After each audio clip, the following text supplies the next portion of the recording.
அர்ஜுனன் அத்தகைய வாரியரா இருக்கிறதுனால அவனுடைய கடமையை அவன் செய்யணும் அப்படிங்கிறதுக்காக எதனால கலக்கம் அடைஞ்சானோ அந்த கலக்கம் நீங்கி தன் கடமையை செய்யறதுக்காக புறப்பட்டான் அப்படிங்கிறது இங்க பலன் தெரியறது. இங்க 2 ரதி 2 சாரதி. ஒண்ணு அர்ஜுனனாகிய ரதி, கிருஷ்ணனாகிய சாரதி. அந்த ரத்திக்கு இந்த சாரதியினுடைய உபதேசம். அந்த பக்கம் என்னன்னு பார்த்தா அங்க திருதராஷ்டிரன் ரதி, அங்க சஞ்சயன் சாரதி. இந்த திருதராஷ்டிரனுக்கு சஞ்சயன் சாரதி. இங்க பகவான் சொல்றதெல்லாம் சஞ்சயனுக்கு தெரியறதுனால திருதராஷ்டிரனுக்கு தானும் சொல்லிட்டு வரான். அந்த சாரதி எப்படின்னா இந்த பலனை மட்டும் சொல்லக்கூடியவன், பகவத்கீதையினுடைய சாரத்தை மட்டும் சொல்லக்கூடியவன் சஞ்சயன். ஆனால் இந்த சாரதி பார்த்த சாரதியும் பலாபலன்லாம் முடிஞ்ச பிறகு தன் கூடவே அழைச்சின்று தன் கூட நல்ல பார்வைய காமிச்சு அழைச்சின்று கூடவே வருபவன். ஏன்னா கடைசி வரைக்கும் கிருஷ்ணனும் கூடவே வரான் இல்லையா, இந்த ரத்தியோட கூடவே வரக்கூடியவன் அப்படிங்கிறதுனால அவனுடைய திருவாக்குனாலே வந்ததுனாலேயே பகவத்கீதை அப்படின்னு நம்ம இந்த ஆச்சரியமா இதை அனுபவிச்சுட்டு இருக்கோம். முதல் அத்தியாயம் அர்ஜுனனுடைய கலக்கம், 2வது அத்தியாயம் இது இந்த ஒரு கிளைபியம், அதாவது இந்த ஒரு கிளேஷம், இந்த ஒரு பேடித்தனம் உனக்கு எங்கேருந்து வந்தது, உத்திஷ்ட பாரதா அப்படின்னு எழுப்புறதாக பார்த்தோம். அப்படி எழுப்பியும் கூட இல்ல குருவை அடிக்கலாமா இல்ல தாத்தாவை தான் அடிச்சுடலாமா அப்படின்னு எல்லாம் கலக்கம் அடைஞ்ச அர்ஜுனனுக்கு என்னதான் நீ எழுந்துருன்னு சொல்ற கண்ணா, நீ சொன்னா நிச்சயமா நீ தர்மத்தை தான் சொல்லுவாய் அப்படிங்கிற நம்பிக்கை, பூர்ண நம்பிக்கை எனக்கு இருக்கு. ஆனாலும் இதெல்லாம் பார்த்தா அதர்மம் போல தோன்றுகிறதே அப்படின்னு மறுபடியும் கலக்கம் தான் அடைகிறான். 2வது அத்தியாயத்திலயும் நம்ம முதல் 2-3 ஸ்லோகங்களை பார்த்தா குருவை வதம் பண்ணலாமா எங்கேயாவது சொல்லியிருக்கா? குருவை வதம் பண்ணுன்னு எந்த சாஸ்திரமாவது நமக்கு சொல்லியிருக்கா? குருவை நம்ம ஏசி கூட பேசக்கூடாதுன்னு அல்லவோ நமக்கு சொல்லி கொடுத்த வித்தியைகள் அப்படின்னு எல்லாம் அர்ஜுனன் சொல்றச்சே பிரஹசன்னிவ பாரதா அப்படின்னு வந்தது. அது கடன்னு சிரிச்சானாம் பகவான். எங்கேந்தோ இதெல்லாம் நீ கத்துண்டு வந்து சொல்ற அர்ஜுனா, நான் சொல்றேன் கேளு. குருவாக இருந்தால் அவரை நமஸ்கரி. அப்படி அவர் குரு இல்லாம அவர் உன்னை வெட்ட வராரோ நீ திருப்பி அவரை வெட்டு அப்படின்னு ஒரு ஆச்சரியமான சம நீதியை நமக்கு சொல்லி கொடுத்தான் பகவான். துரோணர் குரு தான் இல்லைன்னு சொல்லல. அவர் பேர் கையில தனுசை ஏந்தி வந்து இங்க நிக்கிறார். எதிரில வர்றது அர்ஜுனன் அவர் யோசிச்சாரா? இப்ப அடிக்கிறதுக்கு தயாரா வந்து நிக்கிறார் இல்லையா, அப்ப அவர் அடிக்க வேண்டியது உன் கடமை அப்படிங்கிற ஆச்சரியமான சில விஷயங்களை கண்ணன் சொல்லி ஆத்ம வித்யை உபதேசம் பண்றான். சாங்கிய யோகம் அப்படின்னு சொல்லப்படுறது பகவத்கீதையில 2வது அத்தியாயம் சாங்கிய யோகம் தான். நம்ம சரீரம் வேறு ஆத்மா வேறுங்கிறத பல ஸ்லோகங்களால அப்படியே அனுபவிச்சுட்டே வந்தோம். 22வது ஸ்லோகம் வரைக்கும் அனுபவிச்சிருக்கோம். சரீரம்ங்கிறது என்னைக்கும் அழியக்கூடியதுதான், ஆத்மாங்கிறது தான் சாஸ்வதமானதுங்கிறத பல சந்தர்ப்பங்கள்ல பல விதமாக பகவான் சொல்லிட்டே வரான். சொன்னதையே திருப்பி சொன்னாதான் மனசுல நல்லா ஏறுங்கிறதுனால இத்தனை ஸ்லோகங்கள்ல அது அமைஞ்சிருக்கு. அப்படி சொல்லிண்டே வரச்சேன் 22வது ஸ்லோகம்ல அதுதான் சொன்னா, வாசாம்சி ஜீர்ணானி யதா விகாய நவானி கிருஷ்ணானி நரோபராணி அப்படின்னு இந்த சரீரம்ங்கிறதே ஒரு சட்டை. அந்த சட்டையை கழட்டி எரிஞ்சிட்டு அடுத்த சரீரத்துக்குள்ள போகவே தான் போறது இந்த ஜீவன்கிறது. ஏன்னா கோட்டி ஜென்மா ஆகாதோ, பாகவதத்துல சொல்லப்படுறது 84 லட்சம் ஜென்மா கடந்து மனுஷ ஜென்மா. அது எப்படி வேணா இருந்திருக்கலாம், கொசுவா இருந்திருக்கலாம், ஈயா இருந்திருக்கலாம், ஒரு மரவட்டையா கூட இருந்திருக்கலாம். எத்தனையோ ஜென்மாக்கள், 84 லட்சம் ஜென்மா அந்த மாதிரி கடந்து கடைசியில மனுஷ ஜென்மா அப்படின்னு இத பிரகலாதன் நினைக்கிறான். பிரகலாதன் தன்னுடைய சிறுவர்களுக்கு எல்லாம் இத சொல்றான். 84 லட்சம் ஜென்மாப்பா, ஒண்ணு சாமானியம் இல்ல. அத்தனை ஜென்மாக்கள் கடந்து ஒரு மனுஷ ஜென்மான்னு ஒண்ணு கிடைச்சிருக்கிறது எதுக்கு? மனுஷ ஜென்மா எதுக்கு? வீண் பொழுது போக்கவா? இப்ப கூட நம்ம பகவான் ஆசிரயிக்கலைன்னா எதுக்கு? சாமான்யமா பண்ற நம்மளுடைய கடமைகளை மத்த ஆடு மாடு கூட செய்யலையா? நேரத்துக்கு அது சாப்பிடலையா? இல்ல அது குழந்தைகள் பெறலையா? அப்படி பார்த்தாலும் மனுஷர்களுக்கு ஒரு பிரசவத்துக்கு ஒரு குழந்தை தானே, மிஞ்சி போனா 2 குழந்தை தானே. ஆனா அதுக்கும் 7-8 குழந்தைகள் கூட பிறக்கிறதே ஒரு பிரசவத்துக்கு. பின் அதுக்கும் நமக்கு என்ன வித்தியாசம்? நம்ம பகவான் ஆசிரயிக்கிறதே நம்முடைய லட்சியம் அப்படின்னு பிரகலாதன் இதை ரொம்ப அழகா உபதேசம் பண்ணுவான். அந்த போல அத்தகைய ஜென்மாக்கள் கடந்து மனுஷ ஜென்மாங்கிறச்சேவே இந்த சரீரத்தை விடுத்து உடனே அடுத்த சரீரம், அந்த சரீரத்தை விட்டு அடுத்த சரீரம், இப்படியே தானே போயின்னு இருக்கு. அந்த சட்டையை விட்டு நவானி கிருஷ்ணானி அப்படின்னா இந்த சரீரத்தை விட்டு உடனே அடுத்த சரீரம். இத கீரைப்பூச்சியை பார்த்து நம்ம தெரிஞ்சுக்க முடியும். திருணஜலூகா அப்படின்னு சொல்லுவா சமஸ்கிருதத்துல. அத அந்த கீரைப்பூச்சி அப்படியே இந்த கீரையிலேயே தான் அது அப்படியே ஊறும். இப்படி ஊறி அப்படியே போய் அடுத்த கீரையை அடுத்த செடியை பிடிச்சிட்டு இந்த செடியை விடும். அது போலதான் நம்ம அடுத்த சட்டையை நம்ம கிரகிச்சுட்டு இந்த சட்டையை விடுறோம் அப்படிங்கிறது நிர்ணயமாறுது இந்த 22வது ஸ்லோகம். அடுத்த 23வதுல இருந்து அனுபவிக்கணும். நைனம் சிந்தந்தி சஸ்திராணி நைனம் தஹதி பாவகஹ நச்சைனம் க்லேதயந்த்யாபோ கோ கோ ந சோஷயதி மாருதஹ. அர்ஜுனா, ஆத்மாங்கிறது எந்த ஆயுதத்தாலையும் துண்டிக்கப்பட முடியாது. இப்ப நீ காண்டீபத்தை கையில ஏந்த முடியலன்னு உட்காந்துருக்கியே, இந்த காண்டீபத்தை நீ கையில ஏந்தினாலும் நீ அடிக்க போறது அவர்களுடைய சரீரத்தை தான், ஆத்மாவை இல்ல. அதனால ஆத்மாவை யாராலையும் துண்டிக்க முடியாது. நைனம் சிந்தந்தி சஸ்திராணி, உன்னுடைய சஸ்திரத்தை எடுத்து நைனம் தஹதி பாவகா, அதனால நீ அத ரொம்ப பாபம்னு எல்லாம் நினைக்காத, எரிக்கவும் முடியாது. இவர்கள் எல்லாம் அழிஞ்சு போனதுக்கு அப்புறம் ஒரு தகன சம்ஸ்காரம்னு ஒண்ணு பண்றோமே, அது சரீரத்துக்கு, ஆத்மாக்கு இல்ல. ஆத்மஸ்வரூபத்தை என்னைக்குமே எரிக்க முடியாது, எந்த ஆயுதத்தாலையும் துண்டிக்க முடியாது, எரிக்க முடியாது. இல்ல எந்த நீராலையும் அதை நினைக்கவும் முடியாது. எங்கேயாவது போய் இப்படி நினைச்சு இப்படி காய போடுற மாதிரி அப்படிலாம் ஆத்மாவை பண்ண முடியாது, நினைக்கவும் முடியாது. இல்ல காத்தால உலர்த்தப்படவும் முடியாது. அதாவது எந்த ஆயுதத்தாலையும் துண்டிக்கப்படவும் முடியாது, எரிக்கப்படவும் முடியாது, நீரால் நினைக்கப்படவும் முடியாது, காற்றால் உலர்த்தப்படவும் முடியாது. எதனால? அரூபமானது. அது அரூபமானது இல்லையோ ஆத்மா, அதனாலேயே அதை ஒண்ணும் பண்ண முடியாதுங்கிறது சத்தியம். சோஷயதி மாருதஹா, அதனால அதை ஒண்ணுமே பண்ண முடியாதுப்பா.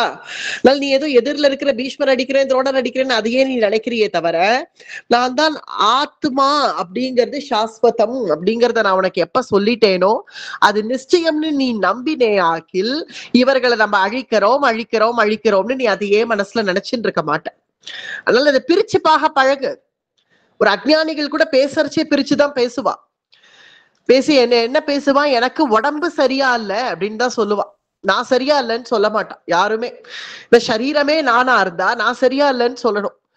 ஏன் உடம்பு சரியா இல்லை, என் அப்படின்னு அந்த எண்ணுங்கிறது யாரோ, பின்ன அந்த நான்கிறது யாரோ அது தெரிஞ்சிருக்கு இல்லையா, அவனுடைய உடம்பு அப்படின்னு அவனுடைய சரீரம். அப்ப நம்ம பிரிச்சுதானே பேசுறோம், நம்ம பேசுறச்சேவே அது நமக்கு தெரியறது இல்லை, அவ்வளவுதான். அப்படின்னு என் பிராணனை வாங்கறியேன்னு சொல்றோம். அப்ப சரீரமே நம்மளா இருந்தா என்ன வாங்கறியேன்னு சொல்லணும், என் பிராணனை வாங்கறியேன்னு சொல்லக்கூடாது. எப்ப நம்ம பிரிச்சு பிரிச்சு நம்மளே சொல்றோமோ உபயோகிக்கிறோமோ அதை நம்ம புரிஞ்சுக்கணும். அதுதான் பகவத்கீதை, அதுதான் புரிஞ்சுக்க சொல்றான் நீங்க கிருஷ்ணன். அதை நீ புரிஞ்சுக்கோ. நீ பேசுறிய அன்றாட என் சரீரம் நன்னா இல்லைன்னு சொல்றியே, அது என்கிறது யாரோ அப்படிங்கறத நீ எப்படி புரிஞ்சுக்கிறியோ அப்ப அந்த ஆத்மஸ்வரூபம் வேறங்கிறத புரிஞ்சுக்கோ அப்படிங்கிறது இந்த 23வது ஸ்லோகம். அடுத்தது 24வது அச்சேத்யோயம். இது ரொம்ப அழகான ஒரு ஸ்லோகம், ரொம்ப சுலபமா பகவான் சொல்லிட்டு போயிட்டான். அச்சேத்யோயம் அதாஹ்யோயம் அக்லேத்யஹ அசோஷ்ய ஏவசக நித்யஹ சர்வகத ஸ்தானுஹு கோ கோ அச்சலோயம் சனாதனஹ சனாதனஹ. சனாதனஹ நித்தியம், அது எப்போதும் சாஸ்வதமானதுன்னு அர்த்தம். அச்சேத்யோயம் இது முன்னாடி ஸ்லோகத்தினுடைய ஒரு விதமான கண்டினியூவேஷன் தான். எப்ப அழியப்படாத ஆத்மா அப்படிங்கிறது உனக்கு நிச்சயம் தெரிஞ்சு போச்சோ அர்ஜுனா, அப்ப அதை வெட்ட முடியும்னு நீ ஏன் நினைக்கிற? அதை வெட்டினாலும் ஞானிகள் அதை பெருசா எடுத்துக்க மாட்டாப்பா. உதாரணம் இருக்கு, அப்படி யாரும் எடுத்துப்பா கிருஷ்ணா? என்னை வெட்ட வரைச்சு ஐயோ என்னை வெட்டாதேன்னு ஓடுவாளே தவிர, வெட்டினா வெட்டிக்கட்டும் என் சரீரம் தானே அப்படின்னு அவனால உட்கார முடியுமா? அப்படி முடியும் இருந்திருக்கா, ஞானிகள் இருப்பா. ஞானிகளால அவர்களால கூட அப்படி இருந்துட முடியுமா? சந்நியாசமாகவே இருக்கட்டுமே, சன்னியாசியாகவே இருக்கட்டுமே, தபசிலேயே அவர் உட்காந்து இருக்கட்டுமே, ஒருவன் வாழ உருவிட்டு வந்தா ஏன்பா ஏன் அப்படின்னு எழுந்து ஓட மாட்டாரோ? ஓட மாட்டா. யாருன்னா ஜடபரதர். பாகவதத்துல ஒரு அழகான கதை. ஜடபரதர் எல்லாத்தையும் துறந்துட்டார். தனக்கு என்ன நடக்கிறது, நம்ம என்ன பண்றோம், எங்க போறோம், என்ன வரோம் ஒன்னும் தெரியாதவருக்கு. அவரை யாரோ பிடிச்சுன்னு வந்து அவருக்கு நன்ன அவருக்கு சரீரத்துக்கு ஸ்நானம் எல்லாம் பண்ணி சந்தனம் எல்லாம் அப்பி அவருக்கு அபிஷேகம் எல்லாம் பண்ணி மாலை எல்லாம் போட்டு அவருக்கு பூஜை எல்லாம் பண்ணிட்டு இருக்கான் ஜடபரதருக்கு உட்கார்ந்து. சில பேர்கள் அப்படி பூஜை பண்றச்சு, ஆஹா நமக்கு பூஜை பண்றாலே ரொம்ப சந்தோஷமே அப்படின்னு அவர் சந்தோஷப்படல. சரி என் சரீரத்தை வச்சுன்னு என்னத்தையோ பண்ணிட்டு இருக்கா, பண்ணிட்டு போட்டோம் அப்படின்னு உட்காந்து இருந்தாராம். அதற்கு பிறகு பூஜை எல்லாம் ஆச்சா. பூஜை எல்லாம் ஆன பிறகு அப்படியே அவர் எடுத்துட்டு போய் பலிபீடத்துல வச்சாச்சு. நரபலி கொடுக்கறதுக்காக பூஜை, வேற ஒன்றும் இல்லை. பலிபீடத்துல கொண்டு போய் நிறுத்தியாச்சு. அப்படி நிறுத்தி வாழை எடுத்து வெட்ட வரைச்சே அப்பவும் சரி அவர்களுக்கு வேணும் வெட்டிக்கிறா அப்படின்னு உட்காந்து இருந்தாராமே ஜடபரதர். உட்காந்து இருந்தார். அப்படி என் சரீரம் எனக்கு உபயோகம் இல்லையே, எத்தனை நாட்கள் இது, இவ்வளவு நாளைக்கு. ஞானிகள் தான் அதுதான் கேட்பா. நம்ம சரீரத்துக்கு நல்லா அலங்காரம் பண்ணாலோ இதை நல்லா போக்கியமா பார்த்துட்டாலும் எவ்வளவு நாளைக்கு அப்படின்னு கேட்பா. அச்சேத்யோயம், அதுதான். அது எப்போ அது சேத்தனம் இல்லைன்னு தெரிஞ்சுடுத்தோ எவ்வளவு நாளைக்குன்னு ஜடபரதர் உட்காந்து இருந்தார். பண்ணா பண்ணிக்கட்டும். ஆனா எந்த கோவில்ல நரபலி கொடுக்க வராளோ அந்த தேவி பிரசன்னமாக ஆனாள்.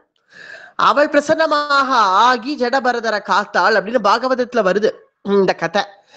ஏன்னா சில பேர்கள் அபிமானமா சில பேர்கள் சொல்லிடுவா, பூஜை ஏதோ என் சிஷ்யா எல்லாம் பண்றா, நான் வேண்டான்னு தான் சொன்னேன், அவளுடைய சந்தோஷத்துக்கு ஏதோ பண்ணிக்கிறா பண்ணிக்கட்டோம்னு உட்காண்டேன்னு உட்காருவா. அப்ப இப்ப பலிபீடத்துல வச்சாச்சு, இப்ப எல்லாம் தெரியும், இப்பவும் சரி என் சிஷ்யா எல்லாம் பண்றா அப்படின்னு உட்கார முடிஞ்சதுனாகில் இந்த ஸ்லோகம் அவர்களுக்கு பொருந்தும். அச்சேத்யோயம் அதாஹ்யோயம் அக்லேத்யஹ அசோஷ்ய ஏவசக. சரி அது யாரோ ஒரு ஞானி, அவர் முற்றும் கடந்தவர் ஜடபரதர். அப்படி சம்சாரியா இருக்கிறவர்கள் இருக்க முடியுமா? அப்படி இருக்க முடியுமான்னு பார்த்தா இருந்தானே பிரகலாதன், இருந்தானே அவன் குழந்தை வேற, இன்னும் பாலகன், சின்ன குழந்தை. அவனை என்னெல்லாம் பண்றா, சூலத்தை ஏத்துறா, நெருப்புல போடுறா, விஷத்தை குடிங்கிறா, போட்டு சித்திரவதை பண்றா, மலையிலேருந்து தள்ளுறா, என்ன செஞ்சாலும் பாம்புகள் எல்லாம் விட்டு கடிக்க விடுறா, என்ன பண்ணாலும் அவன் நினைச்சது என்ன, எல்லாமே பிரம்மஸ்வரூபம், எல்லாமே நாராயணன், சகலமும் நாராயணன்.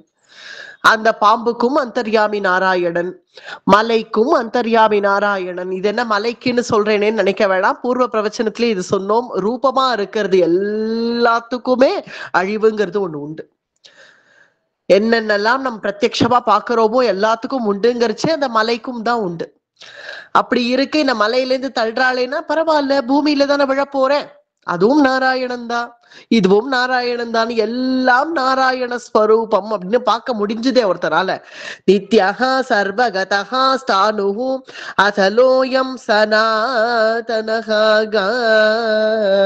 அப்படி புரிஞ்சின்றவனால அப்படி புரிஞ்சின்றவனை யாராலையும் அழிக்க முடியாது. ஏன்னா அவனுக்கு ஆத்ம ஞானம் அப்படின்னு சொல்லுவா. இத ஆத்ம ஞானம் அப்படிங்கிறது ஒருவனுக்கு வந்துடுத்துன்னா இந்த சரீர விஷயங்களை காமிச்சு அவனை மயக்கவும் முடியாது, அழிக்கவும் முடியாது. நீங்க வரியா, உனக்கு நான் நல்ல சட்டை வாங்கி தரேன் அப்படின்ன உடனே சரி இதோ வந்துடுறேன்னு போயிடுவோம். ஏன்னா அந்த சட்டை வேணும், ஏன்னா நமக்கு நம்ம சரீரத்தை அது நமக்கு போட்டு பார்த்தா அழகு, அந்த சரீரத்துல அந்த அழகுங்கிற அந்த அபிமானம் இருக்கிறதுனால.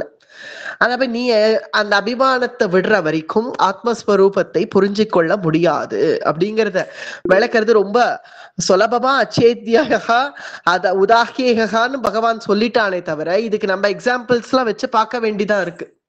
இந்த மாதிரி யார் இருந்திருக்கா, இருக்க முடியுமா, அப்படி இருக்கிறது உச்சிதம் தானான்னு யார் இருந்திருக்கான்னு எக்ஸாம்பிள்ஸை வச்சு பார்க்க முடியறது எண்ண வேண்டியதா இருக்கு.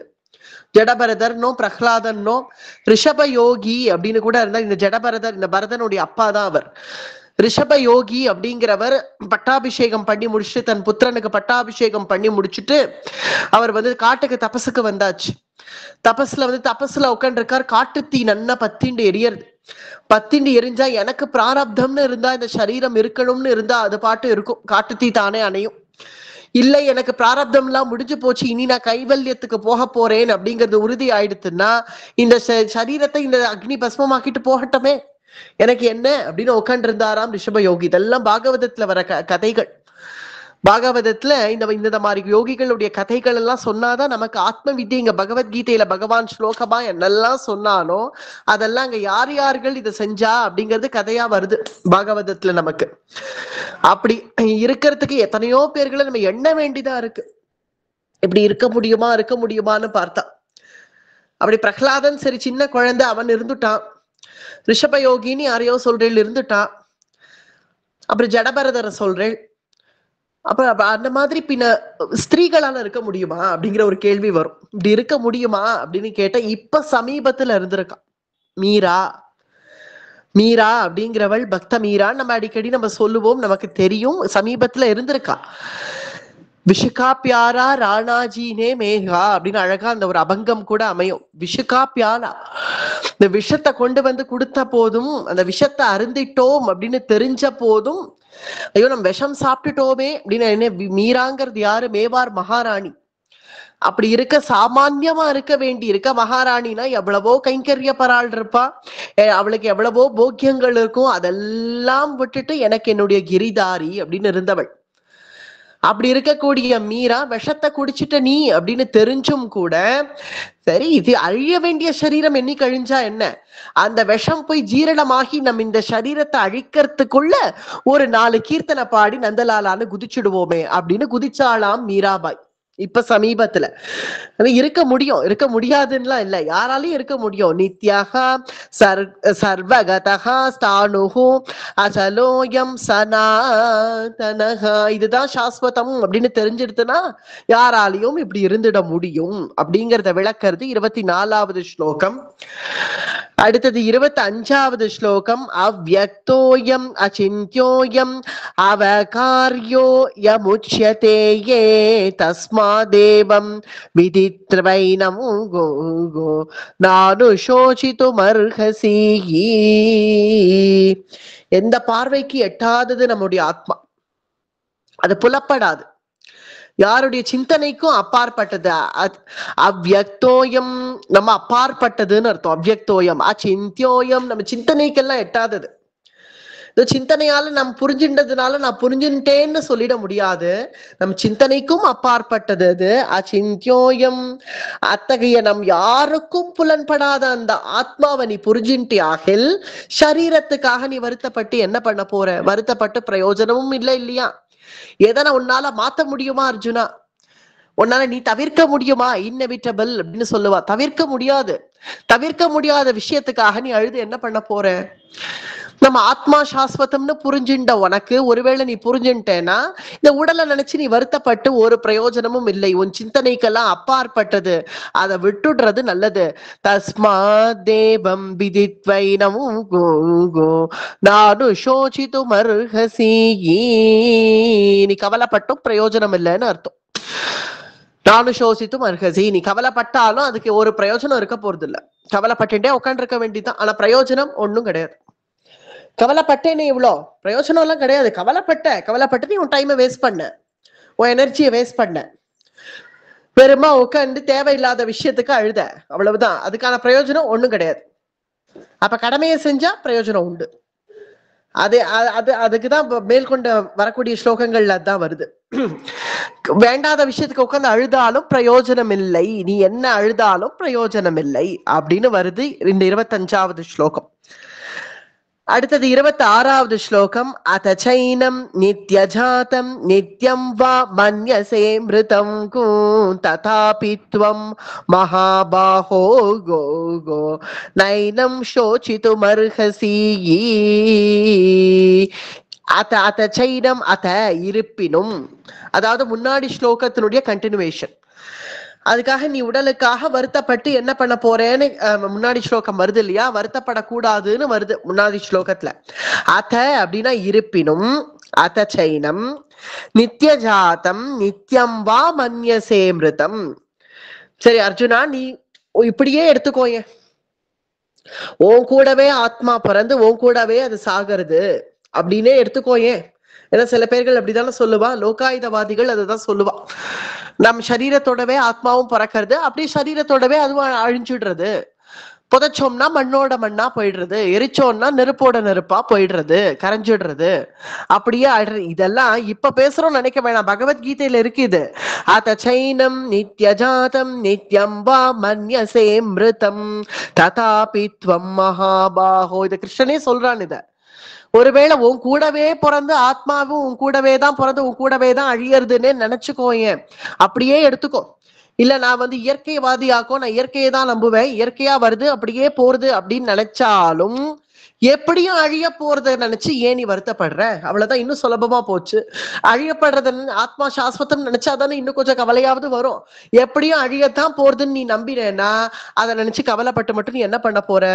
ததா பித்வம் மகாபாஹோ நைனம் சோசித்தும் அர்ஹசி. சரி, ஆத்மஸ்வரூபத்தை நம்பினாலாவது இந்த இந்த ஆத்மா எங்க போய் அடைஞ்சதோ, நல்ல கதி அடைஞ்சதோ, பகவத் திருவடி அடைஞ்சதோ, ஆச்சாரியன் திருவடி அடைஞ்சதோ, சத்கதி அடைஞ்சதோன்னு கவலையாவது வரும். இல்ல அதோடையேதான் அழிய போறது அப்படின்னா அதை நினைச்சு கவலையாவது படுவானே. கவலையும் படுறதுக்கு ஒண்ணுமே இல்லைன்னு அர்த்தம். அதச்சைனம் நித்யஜாதம் நித்யம் வா மன்யசேமிருதம். அதனால எப்படியுமே அழிய போறதுதான் ரெண்டுமே அப்படின்னு நீ நம்பினே ஆகில் அதை நினைச்சு நீ இன்னுமுமே நீ வருத்தப்படாம இருக்கலாம், இன்னும் நீ சந்தோஷமாவே இருக்கலாம்னு அர்த்தம். அதை நினைச்சு வருத்தப்படுறதுக்கு ஒண்ணுமே இல்ல அர்ஜுனா அப்படின்னு இந்த ஸ்லோகம் அப்படி முடியறது. அடுத்தது 27வது ஸ்லோகம். ஜாதஸ்ய ஹி த்ருவோ மிருத்யுஹு த்ருவம் ஜன்ம மிருதஸ்ய ச க. ஜாதஸ்ய ஹி த்ருவோ மிருத்யுஹு. இது மிருத்யுவை பத்தி. அழிந்தது அழிந்தது அழிந்ததுன்னு அழறாளே தவிர, மிருத்யு அடைஞ்சிருத்துனா ஒரு ஜீவன், ஒரு தேகம் மிருத்யு அடைஞ்சிடுத்துனா இப்போ போயிட்டாளே போயிட்டாளேன்னு உட்காந்து அழுவா. இதையும் பூர்வ பிரவச்சனத்திலேயே சொன்னோம். 24 மணி நேரம் அழறதுன்னு ஒரு வழக்கம் வேற வச்சுட்டு இருக்கா சில இடங்கள்ல எல்லாம். 24 மணி நேரம் அது நல்ல ஒரு அகண்டதாரா பஜனை மாதிரி ஒரு அழுது அதுக்கப்புறமா தான் அதை கலப்பணும். அப்படி இருக்க இப்படி அழுது அழுது அழுது சரி இவ்வளவு அழறாளு, சரி இவ்வளவு அழறா, எழுதுன்ட்டா இவ்வளவு அழுதுண்டே இருக்கா இல்லையா, சரி திடீர்னு பட்டுன்னு சரி நான் ஒண்ணும் சாகல அப்படின்னு எழுதுன்ட்டா எல்லாரும் பயப்படுவான். எல்லாரும் பயந்தா இல்ல இல்ல நீ செத்துட்ட அப்படின்னு சொல்லுவான். அதை நம்ப வைக்க வேற ட்ரை பண்ணுவான். இப்படி திடீர்னு எழுந்துட்டா பயம் வரும் இல்லையா, அது போயாச்சுன்னா போயாச்சு, அவ்வளவுதான். அழிந்ததுன்னு நினைக்கிறாளே தவிர, நினைச்சு அழறாளே தவிர அழுததுனால அது திருப்பி வரப்போறது இல்ல. ஜாதஸ்ய ஹி த்ருவோ மிருத்யுஹு த்ருவம் ஜன்ம மிருதஸ்ய ச க. மிருத்யுன்னா அடைஞ்சாச்சுன்னா அடைஞ்சதுதான். இனி அந்த தேகத்துக்கு அந்த சரீரத்துக்கு இனி பிரயோஜனம் இல்லைன்னு அர்த்தம். அழிஞ்சாச்சுன்னா அழிஞ்சாச்சு. ஏன்னா இருந்தது இத்தனை நாட்கள் இதே கண்ணு, இதே கண்ணு பார்த்தது, இதே காது கேட்டது, இதே வாய் நல்லா சாப்பிட்டு இருந்தது. இப்ப அதெல்லாம் இருக்கே, இல்லாம இல்லையே. இப்படி கீழே போட்டு வச்சிருந்தாலும் இதெல்லாம் இருக்கு இல்லையா, ஏன் அதெல்லாம் கேட்க மாட்டேங்கிறது? இப்ப நம்ம இத்தனை பேர்கள் இவ்வளவு அழறாளேன்னு காது கேட்கறதா, இல்ல மூக்கு முகர்றதா, நல்ல சந்தனம் எல்லாம் தீட்டுறா மூக்கு முகர்றதா, இல்ல வாக்கரசி போடுறா நாக்கு சுவைக்கிறதா, ஒன்னும் பண்ண முடியல. ஏன்? எதனால? ஜாதஸ்ய ஹி த்ருவோ மிருத்யுஹு த்ருவம் ஜன்ம மிருதஸ்ய ச. அதாவது உள்ளேந்து அந்த ஜீவன் புறப்பட்டதுனால, இந்த ஆத்மா புறப்பட்டதுனால, அது உள்ள இருக்கிற வரைக்கும் தான் எதுவா இருந்தாலும் பிரகாசமா நமக்கு தெரியும். அது புறப்பட்டாச்சுன்னா அப்பவும் அங்கதானே இருக்கு, அதே வாய் இருக்கு, அதே மூக்கு இருக்கு, அதே காது இருக்கு, ஆனா எதுவுமே ஃபங்க்ஷன் ஆகாம இருக்கு இல்லையா. தஸ்மாத் பரிஹர்த்தேர்த்தே. அதனால அத நினைச்சு நீ அழுததுனால நத்வம் சோசித்தும் அர்ஹசி. அது திரும்ப வரப்போறது இல்ல. இது மட்டுமே இல்ல, எதை நினைச்சு அழுதாலும் தான். தேகத்தை நினைச்சு மட்டுமே இல்ல, ஒருத்தரை நினைச்சு மட்டுமே இல்லை, எதை நினைச்சு அழுதாலுமே. ஒரு சுனாமி அப்படிங்கிற ஒரு இயற்கையினுடைய சீற்றம் பார்த்தோம். அது அழிஞ்சதெல்லாம் திரும்ப வந்துதான், போனது தானே. நம்ம பிரத்யட்சமா பாக்குற அச்சேதன வஸ்து சேத்தன வஸ்து எதுவாக இருந்தாலும் ஒரு தடவை அழிஞ்சாச்சுன்னா அழிஞ்சது, அதை மாத்த முடியாது. அது நம்ம அழுத்தத்தினாலேயோ இல்ல கவலைப்பட்டதுனாலயோ அழிந்தது திரும்ப வராது. அழுதோம் அப்படிங்கிறது வேணா இருக்கும், அவ்வளவுதான். அந்த அழுகையினால என்ன பிரயோஜனம்? பிரயோஜனமே இல்லை, பிரயோஜனமே இல்லை. சரி, பகவானுக்காக அழுதா அப்ப பகவத் தரிசனம் கிடைக்கலையே, கோவிலுக்கு கிளம்பி போயிட்டோம், போய் எப்படியோ கோவில் நடசாத்தின்னு போயிட்டா இனி பகவத் தரிசனம் கிடைக்கலையேன்னு வாசல்ல உட்காந்து அழுதுன்றது பிரயோஜனமே உண்டு. ஏன்னா நீ அழுதது பகவானுக்காக, அதனால பிரயோஜனம் உண்டு. மத்தவாளுக்காக அழுதா, மத்த எதுக்காக அழுதா பிரயோஜனம் இல்ல. ஆனா அழுததே பகவானுக்காகனா பிரயோஜனமாவது உண்டு. அதனால பிரயோஜனம் இல்லாததுக்காக அழுது எந்த பிரயோஜனமும் இல்லை இல்லையா. அதுதான் இங்க 27வது ஸ்லோகம் வருது. நத்வம் சோசித்தும் அர்ஹசி அப்படிங்கிறது இந்த ஈஸ்வரனுக்கு உண்டான பலம் இயற்கைக்கும் உண்டு. இயற்கைன்னு நம்புறவர்களுக்கு இதெல்லாம், ஈஸ்வரனுக்கு என்ன பலம் இருக்கோ அது இயற்கை. ஏன்னா பகவத் ஸ்வரூபம் தான் இந்த பிரகிருத்தியும், அதனாலதான் அதே பலம் இந்த பஞ்சபூதங்கள்ல ஒன்னோட ஒண்ணு அடிச்சுக்கிறது இல்ல. சில சமயம் திடீர்னு புறப்பட்டு இந்த சமுத்திரம் கொந்தளித்து வந்துடுத்துனா எப்படி சர்வநாசம் ஏற்படுறதுன்னு பார்த்தோம். திடீர்னு பூகம்பம் ஏற்பட்டதுன்னா எத்தகைய நாசம் ஏற்படும்னு பாக்குறோம் இல்லையா?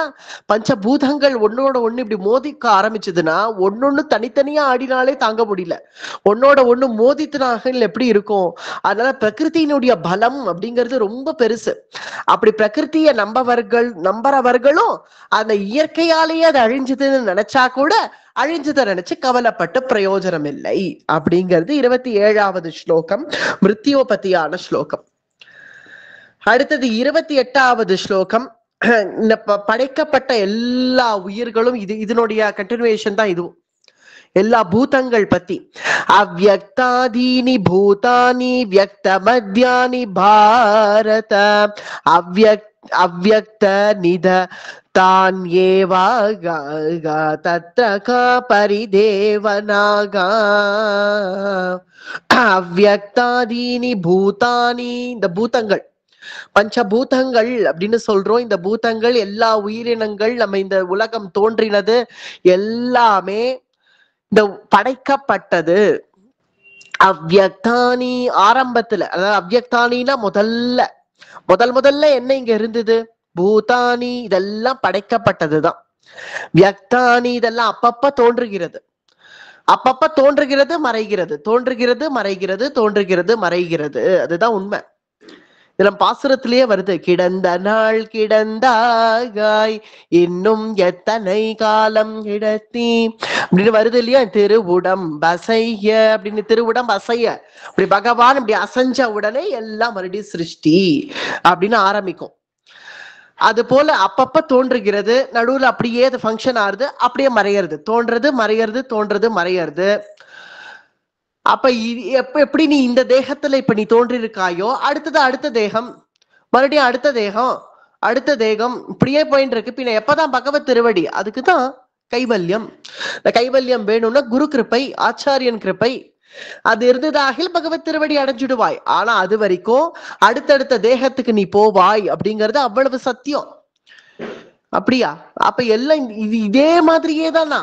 எப்பவுமே இது மாதிரிதானா? தோன்றும் இருக்கும் மறையும், தோற்றம் இருத்தல் மறைதல், இது மாதிரிதான் எப்பவுமே, எல்லாத்துக்குமே அப்படிதான். சரீரத்துக்கு, தேக சரீரத்துக்குன்னே இல்ல, பசு பட்சிகளுக்கும் அதேதான், எல்லா உயிரினங்களுக்கும் அதேதான். அது தோன்றும் மறையும்னு இருக்கிறச்சே, முன்னாடி எத்தனையோ வருஷம் முன்னாடி, 2000 வருஷம் 3000 வருஷம் முன்னாடி காக்கா அப்படிங்கிறது ஒண்ணு இருந்திருக்கும், இல்லாம இல்ல. அதே காக்காவா இப்ப பறக்கிறது? இல்ல, இது இப்ப வேற. அந்த மாதிரி அது இருந்தது, தோன்றித்து, அது இருந்தது, அது மறைஞ்சது. அதே போல இப்ப தோன்றி இருக்கு மறையிறது. இப்படிதான். எப்படி இது போல ஒண்ணு இருக்கோ அடுத்தது இன்னொன்னு இருக்கும் அப்படிங்கிறது நிச்சயம் இல்லையா? இப்ப இது போல ஒரு உலகம் இருக்கு. இப்ப வேர்ல்டு மேப் பாக்குறோம். இப்ப ஒரு உலகம் அல்ல, என்னென்னமோ கண்ட்ரிஸ் எல்லாம் போட்டு வேர்ல்டு மேப், இதுதான் வேர்ல்டு மேப், இது சூழ கடல் சூழ இப்படி கடல் சூழ்ந்து உள்ள நம்ம இந்த வேர்ல்டு மேப் அப்படின்னு இப்போ ஒண்ணு பாக்குறோம், உலகம் அப்படின்னு அதுதான் சொல்றோம். இது மாதிரி ஒரு உலகம் இருக்கு. அப்ப இது மாதிரி இன்னொரு உலகம் இருக்கலாம் இல்லையா எங்கேயாவது? இல்லைன்னு எப்படி சொல்ல முடியும்? இப்ப இது மாதிரி ஒரு உலகம் இப்ப இங்க இருக்கறச்சே, இந்த மாதிரி இன்னொரு உலகம் ஏன் இருக்கக்கூடாது? அது போலதான் ஒண்ணுதான் இருக்கு. நான் மட்டும்தான், நீ மட்டும்தான், பீஷ்மர்னா இவர் ஒருத்தர் தான் நினைக்காத. அதனால இவர் இப்ப இங்க இருக்கிறது எவ்வளவு சத்தியமோ அவ்வளவு சத்தியம், இவர் அழிய போறார் அப்படிங்கிறது. என்னைக்குமே படைக்கப்பட்டது இருக்கும், அது அழிவது சத்தியம் அப்படிங்கிறது 28வது ஸ்லோகத்துல வருது. அடுத்தது 29வது ஸ்லோகம் ஆத்மா விஷயமான ஒரு ஆச்சரியத்தை பத்தி இது வருது. ஆச்சரியவது பஷ்யதி கஷ்டித் ஆச்சரியவது, அதாவது ஆத்மாவை நான் நல்லா புரிஞ்சுட்டேன் அப்படின்னு சில பேருக்கு ஒரு ஆச்சரியம் வரும். எனக்கு என்னாலாம் ஆத்மாவை புரிஞ்சுண்டவன் சார், எனக்கு இதெல்லாம் ஒண்ணுமே இல்லை அப்படின்னு சில பேர் பெருமையா சொல்லிப்பாதான். நான் ஆத்மாவை ஒண்ணு நான் பாக்குறதே ஆத்மாவா தான் பாக்குறேன், ஆத்மாவை நான் நல்லா புரிஞ்சுட்டேன் சார் அப்படின்னு சில பேர் வந்து சொல்லுவான். இப்ப தன்னையே ஒரு ஆச்சரியமா நினைச்சுப்பான். நம்ம புரிஞ்சுட்டோமே, நம்ம நல்லா புரிஞ்சுட்டோமே ஆத்மாவை, நான் தான் நல்லா புரிஞ்சுட்டு இருக்கேன் அப்படின்னு சில பேர் நினைச்சுப்பா. ஆனால் அவர்கள் இப்ப அது அப்படியே தப்புன்னு அடுத்த நிமிஷம் ப்ரூவ் பண்ணிடுவான். எப்படி ப்ரூவ் பண்ணிடுவா? அதே போல தன் புத்திரனோ இல்ல தன் புத்திரியோ நம்ம அங்க போக கிடக்குறா அப்படின்னு இருக்கிறச்சே, அது ஆத்மா சார், அது அங்கேருந்து கிளம்பிடும். அப்படிதான், அது யாராக வேணா இருக்கட்டுமே, அதை கிளம்பிடும் அப்படின்னு அவளால சொல்ல முடியுமா? சொல்ல முடியாது. அந்த சமயத்துல அந்த அஜ்ஞானம் அப்படிங்கிறது வந்துடுறது இல்லையா? ஆச்சரியவச்சைனமன்யஹ ஸ்ருணோதி ஸ்ருத்வாப்யேனம் வேதச வேதன சை கஷ்டித் வேதன சைவ கஷ்டித். நல்ல வேதாந்தங்கள்லாம் கூட பேசுவா. நல்ல வேதத்துல சொல்லப்பட்ட பிரமாணங்கள்லாம் கூட சில பேர் பேசுவா. பேசினாலும் அந்த சமயத்துல அந்த அஜ்ஞானம் அப்படிங்கிறது எப்படி வந்து மறைச்சிடுமோ, அத ஒரு க்ஷணத்துல மறைச்சிடும். ஏன்னா தன்னுடைய பந்துக்கள் இல்ல தன்னுடைய குழந்தைகளோ இல்ல தன்னுடைய தாயார் தகப்பனார் அவர்களுக்கு ஏதாவது முடியலங்கிறச்சு அந்த சமயத்துல நான் ஆத்ம வித்தியை பேசுறேன் உட்காருவாளான்னு யாராவது வா நான் பேசுறேன், இவர்கள் போனாலும் இதோ இங்கேருந்து இப்ப எப்படி தெரியுமா, அதை பார்த்துட்டே இரு, அப்படியே ஆத்மா பிரியும் பார். அந்த ஆத்மா பிரியறது அது சாஸ்வதமானது, அதான் அவ்வளவுதான் ஆச்சு, சரீரம் இது அப்படின்னு யாராலையாவது சொல்ல முடியுமோ? சொல்ல முடியாது. அந்த சமயத்துல அழுகத்தான் வரும், வரத்தான் வரும். அதுதான் ஸ்வபாவம் அப்படின்னு இருக்கிறதுனால உன்னுடைய ஸ்வபாவத்துக்கு நீ திரும்ப. அததான் இப்ப அர்ஜுனனுக்கு சொல்றான், உன் ஸ்வபாவத்துக்கே நீ திரும்ப. நீ என்னமோ பின்ன நான் சன்னியாசி ஆயிடுறேன், நான் போயிடுறேன், நான் கிளம்பி வனவாசத்துக்கே போயிடுறேன்னு சொல்றியே, 2 நாள் தாக்கு பிடிக்க மாட்டேன் அர்ஜுனா. வனவாசத்துக்கு போய் உட்காரு, 2 நாள் தாக்கு பிடிக்க மாட்டேன். அடுத்த 3வது நாள் ஆயுதத்தை எடுத்து அந்த துரியோதனனை கூப்பிடிப்பிடின்னு கிளம்புவேன். அதனால்தான் சொல்றேன், உன் சுபாவத்தை விடாத. அஜ்ஞானமானது உன்னை மறைச்சிடும். நான் நல்ல ஆத்ம வித்தியை புரிஞ்சுட்டேன், நான் ஆச்சரியப்படுறேன் அப்படின்னு நினைச்சிட்டு சில பேர்கள் போவா, ஆனா போன வேகத்துல திரும்பி வந்துருவான். அப்படி இருக்கிறவர்கள் சந்நியாசத்துக்கு போறதுக்கு லாயக்கில்ல. முக்கியமா அர்ஜுனா நீ லாயக்கில்ல, நீ போகக்கூடாது. நீ போனேன்னா அது அபத்தமா இருக்கும், உனக்கு நன்னாவும் இருக்காது. அது நீ போய் அங்க போய் உட்காந்துருக்கேன் அப்படின்னு நீ சொன்னாலும் அது உனக்கு நன்னா இருக்காது. உன் சுபாவத்துக்கு அது நன்னா இருக்காது. நீ க்ஷத்ரியனாக இருக்கணும், உனக்கு அது நன்னா இருக்காது. அதனால ஆத்மா அப்படிங்கிற இந்த ஒரு வார்த்தையே கேட்கறதுக்கு நமக்கு கோடி ஜென்மம் வேணும். அதை கேட்கறதுக்கே புண்ணியம் பண்ணிருக்கணுமா. ஏன்னா ஆத்மா அப்படிங்கிறது யாருக்கு அது புரிஞ்சுடுத்தோ, அப்படி ஒண்ணு இருக்குங்கிறது தெரியறதுக்கே கோடி ஜென்மம் ஆகுங்கிறான். அதை புரியறது அடுத்த பட்சம். அப்படி ஒண்ணு இருக்குங்கிறதே எல்லாருமே சரீரமே நான் தானே நினைச்சுக்கிறா. அப்படி இருக்கு. அதனாலதான் யாராவது நம்மளை திட்டினா கூட கோவம் வந்துடுறது, அழுக வந்துடுறது. ஏன்னா நம்ம சரீரத்தை அவ திட்டிருக்கா. நீ இப்படி இருக்கியே, இப்படி பாக்குறியே, இப்படி போறியேங்கிறதெல்லாம் நம்ம சரீரம் தானே. ஏன் இப்படி பாக்குற அப்படின்னு நம்மள வெசானா, பாக்குறது நம்மளுடைய கண்கள், அது சரீரம். அது சரீரத்தை சொல்றாளேங்கிறது நமக்கு தோணாது, நமக்கு அழுக வந்துடும். என்னதான் ஆத்ம ஞானம் இருந்தாலும் அழுக வந்துடும். அதுதான் ஸ்வபாவம். அந்த ஸ்வபாவத்துலதான் நீ இருங்கிறான் கிருஷ்ணன். அதுலயே இரு, பரவாயில்ல. ஆத்மாங்கிறது இதுங்கிறது தெரிஞ்சுக்கோ, தெரிஞ்சுட்டு நீ உன் சுபாவத்திலேயே இரு, அவ்வளவுதான். ஏன்னா நீ உன் சுபாவத்தை விட்டு இப்ப நான் அங்க போயிடுறேன்னு போயிட்டு ஒரு வழியா சந்நியாசம்னு போயிட்டு திரும்ப வந்தா ஒரு பெரிய அபச்சாரம் ஆயிடும், திரும்ப வர முடியாது. அப்படி நீ வந்துடுவ, நீ போனாலும் வந்துடுவாய். உனக்கு அது அருகதையற்றவன், நீ அதுக்கு அருகதையற்றவன் அப்படின்னு சொல்றான். அதனால ஆச்சரியப்பட்டுடாத. ஏதோ நான் ஆத்ம வித்தியை கேட்டுட்டேன்னு ஆச்சரியப்பட்டுடாத. அதனாலதான் இந்த ஸ்லோகம் அப்படி அழகா வந்து முடியுது. ஏன்னா கொஞ்சம் ஆத்ம வித்தியை கேட்டுட்டா கூட ஞானம் வந்து அங்க போயிடலாமான்னு தோணும் இல்லையா? அதனாலதான் இங்க அர்ஜுனனுக்கு ஆத்ம வித்தியை உபதேசம் பண்ணிட்டு கர்மயோகத்துல திருப்புறான். அதுதான் சொன்னோம், கிருஷ்ணமந்தே ஜெகத்குரும்னு அவனால பண்ண முடியும். அது ஆத்ம வித்தியை உபதேசம் பண்ணிட்டு கர்மயோகத்துக்கு வாங்குறான். இப்ப அடுத்த ஸ்லோகத்துல இருந்து சாங்கிய யோகம் உபதேசம் பண்ண கண்ணன் இப்ப அடுத்தது சாமானிய கர்மயோகத்துக்கு வரப்போறான். அதனால ஆத்மாவை பத்தி நான் நன்னா புரிஞ்சுட்டேங்கிற ஒரு ஆச்சரியத்துல சந்தோஷத்துல நான் நன்னா புரிஞ்சுட்டேன் கண்ணா, நான் அங்கேயே போயிடுறேன்னு ஓடிடாத, உன் சுபாவத்துக்கு வா அப்படின்னு சொல்லி முடியறது இந்த ஸ்லோகம். அடுத்தது தேஹி நித்யம் அவத்யோயம் அப்படிங்கிறது 30வது ஸ்லோகம். தேஹே சர்வஸ்ய பாரதா. அர்ஜுனா, சரீரம் அப்படிங்கிறது பல எடுத்து ஆயிடுத்து. அத்தனை சரீரத்துக்கும் போயிட்டு ஆத்மா வந்தாச்சு. இனி நீ சாமானிய சுபாவத்துக்கு வான்னு கிருஷ்ணன் சொல்லிட்டான். சுபாவத்துக்கு வா, உன் சுபாவத்துக்கு வந்து உன் சரீர விஷயமாவே யோசியே. ஆத்மா நித்தியம்ங்கிறத புரிஞ்சுக்கோ. ஆனா சரீரம்ங்கிறது வேண்டி இருக்குதானே. வேண்டியிருக்கு தானே. அப்படி சரீரத்தை வச்சுக்காம இருக்க முடியாது இல்லையா? சரீரத்தை போஷிக்க வேண்டாம் ஆனா சரீரத்தை வச்சுக்கணும். இப்பெல்லாம் சரீரத்தை வச்சுக்கணும் அப்படிங்கறதே என்னன்னா, நம்ம அன்றாட நம்ம சாப்பிட்ற மாத்திரை மருந்து நம்ம சரீரத்தை பார்த்துக்க வேண்டி இருக்கு. அப்படிங்கிறது எதுக்காக? நமக்கு உபயோகமா இந்த சரீரம் பாகவதம் கேட்கணும், இல்ல ராமாயணம் கேட்கணும், மகாபாரதம் கேட்கணுங்கிறதுக்காக கடைசியில அந்த சரீரத்தை பார்த்துக்கிறதே நம்முடைய வேலையா போயிடுது 24 மணி நேரமும். ஏன்னா அப்படி போஷிக்க வேண்டிதான் இருக்கு சரீரத்தை. அதை பாத்துக்கணும்னா, பாத்துக்கிறதுனா வெறும 3 வேளையும் நான் அன்றாட சாப்பிட்டா போறோம்ங்கிறது இருந்தது ஒரு காலம். இப்ப க்ஷணத்துக்கு க்ஷணம் இது இப்படியா அப்படியா, இங்க இந்த லேகியத்தை தடவு, அங்க அந்த மருந்து தடவு, இங்க இந்த இந்த தைலத்தை தடவு, இதுக்கே போயிட்டு இருக்கு. அப்படி சரீரத்தை பார்த்து பார்த்து பார்த்து பார்த்து பாதி வாழ்நாள் போயிடுறது சரீரத்தை பார்க்கறதுக்கே. அதுக்கப்புறம் இந்த ஆத்மாங்கிறது ஒண்ணு இருக்கு, ஆத்ம வித்தியன்னு ஒண்ணு இருக்குன்னு தெரிஞ்சுக்கிறதுக்கு இன்னும் பல பல நாட்கள் போயிடுறது. இப்படி கடந்துதான் கோட்டி ஜென்மா போயிடுத்துங்கிற அப்படிங்கிறது இங்க வருது. கோட்டி ஜென்மா கடந்து இந்த மாதிரி ஏதோ ஒரு ஜென்மால நம் வேறு ஆத்மா வேறு, இந்த சரீரம் வேறு ஆத்மா வேறுங்கிறது புரியறது ஓரளவுக்கு ஒரு ஜென்மாவில. அந்த புரிஞ்ச ஜென்மாவில உன் சரீரத்தை நீ அதுக்காக அப்படியே தியாகம் பண்ணிட்டு ஒரு கிரகஸ்தன் போயிடணுங்கிற அர்த்தம் இல்ல. சரீரத்தை வச்சுக்கோ, போஷிக்காத, அதையே யோசிச்சுட்டு இருக்காத. தஸ்மாத் சர்வாணி பூதானி நத்வம் சோசித்தும் அர்ஹசி தேஹி நித்யம் மவத்யோயம் தேஹே சர்வஸ்ய பாரதா. தேஹே சர்வஸ்ய, எப்பவுமே தேகம் தேகம் தேகம்னு அது பின்னாடியே போயிட்டு இருக்காத. கொஞ்சம் சித்த திரும்பி உன்னுடைய ஆத்மஸ்வரூபத்தையும் புரிஞ்சுக்கோ. சர்வஸ்ய பாரதா. பாரதா கேக்கரியான்னு அப்பப்ப கூப்பிட்டுக்கிறான். ஏன்னா அர்ஜுனன் கலக்கத்துல இருக்கிறதுனால. பாரதா கேக்கரியா, ஏன்னா பரத குல திலகன், அதனால பாரதா கேக்கரியா. அதனால எப்போதும் அந்த தேகத்தை பத்தியே யோசிச்சுட்டு இருக்காம கொஞ்சம் மத்ததையும் யோசிக்கணும். ஆனால் அந்த சரீரத்தை வச்சுக்கணும். அட என்ன கிருஷ்ணா குழப்பற, இத்தனை நேரம் ஆத்மா ஆத்மான்னா இப்ப சரீரத்தை வச்சுக்கோங்கிற. சரீரத்தை யார் அடிச்சாலும் வெட்டினாலும் துண்டிச்சாலும் வந்து எல்லாரும் பிரம்மமேன உட்காண்டிருப்பா, அதுதான் ஆத்ம வித்தையை புரிஞ்சுண்டதுன்னு சொன்னியே.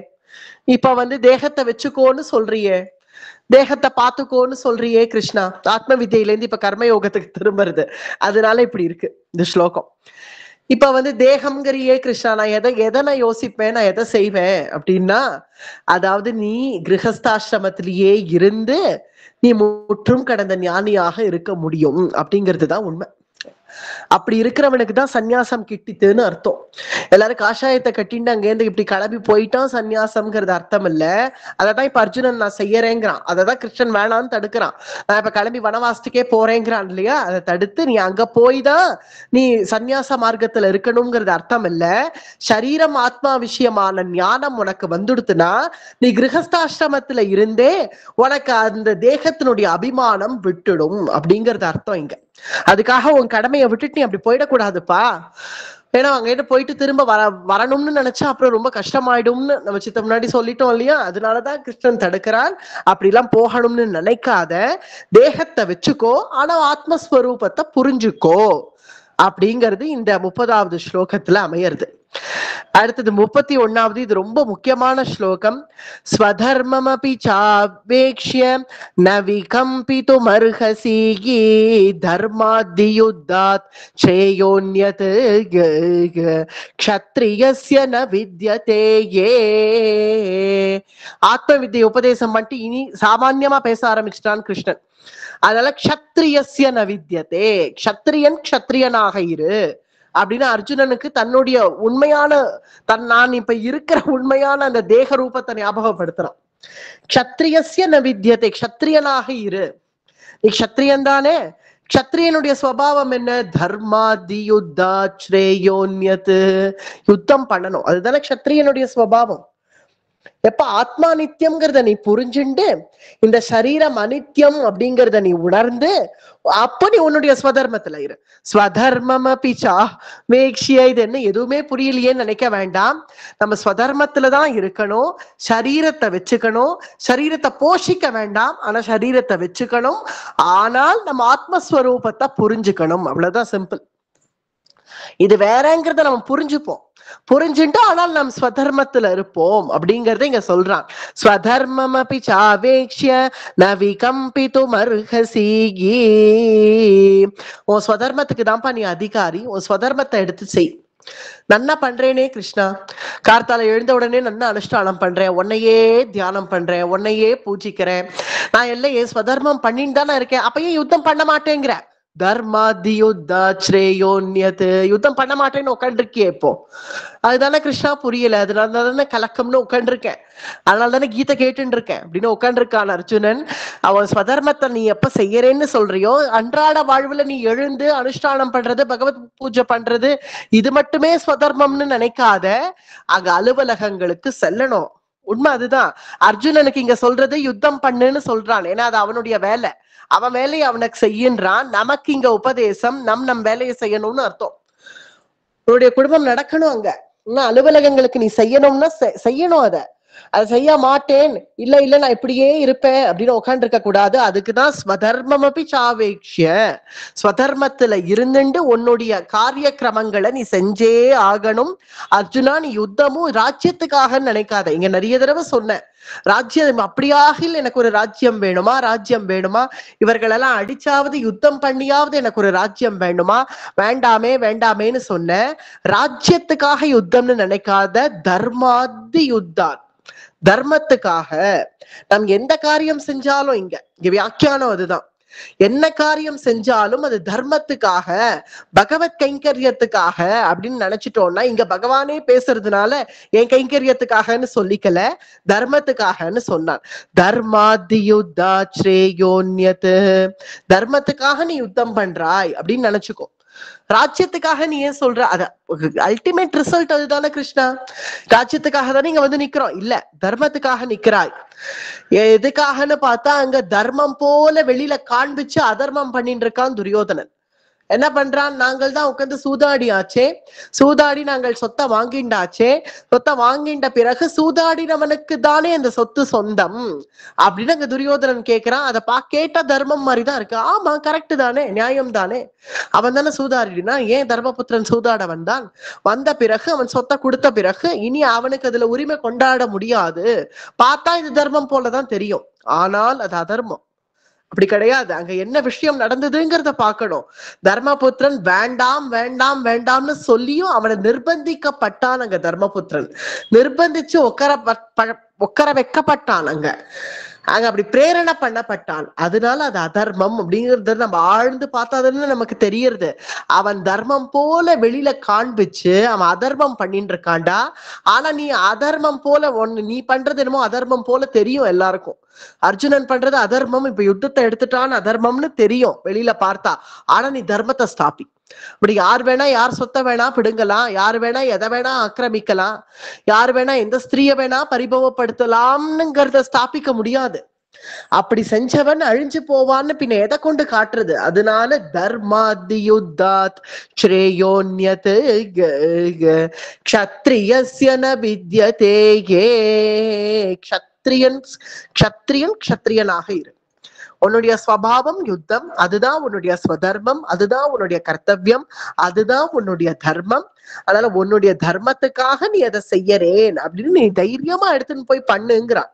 தைரியமா பண்ணு அர்ஜுனா, நான் தானே சொல்றேன், யுத்தமே யாகம். அடுத்த ஸ்லோகம் அதுதான். நீ அப்படி பண்ணேன்னா அதுவே உனக்கு யாகம். எதிர்ச்சயா சோபன்னம் ஸ்வர்கத்வாரமபாவ்ருதம் சுகினஹ க்ஷத்ரியஹ பார்த்தாக லபந்தே யுத்தமீத்ருஷம் சுகினஹ க்ஷத்ரியஹ பார்த்தா நீ க்ஷத்ரியன் பா, உனக்கு இதுதான் சுகம். சுகினஹா க்ஷத்ரியாஹா பார்த்தாக. அதனால பார்த்தா உன்னுடைய சுபாவத்துக்கு நீ திரும்பி ஆயுதத்தை கையில எடு, தைரியமா எடு. அதனால உனக்கு எதிர்ச்சயா சோபன்னம், எதிர்ச்ச ஸ்வர்க்கம், உனக்கு வீர ஸ்வர்க்கம் கிடைக்கும். அதாவது இது சாமானிய பலன்கள் சொல்றதுனால இங்க ஸ்வர்க்கம்னு வருது. உடனே மோட்சம் தானே நம்முடைய லட்சியம்னு நினைக்க வேண்டாம். அதாவது யுத்தம் பண்றவர்களுக்கு வீரஸ்வர்க்கம் அப்படிங்கிறது நம்முடைய சாஸ்திரங்கள் சொல்றதுதான்.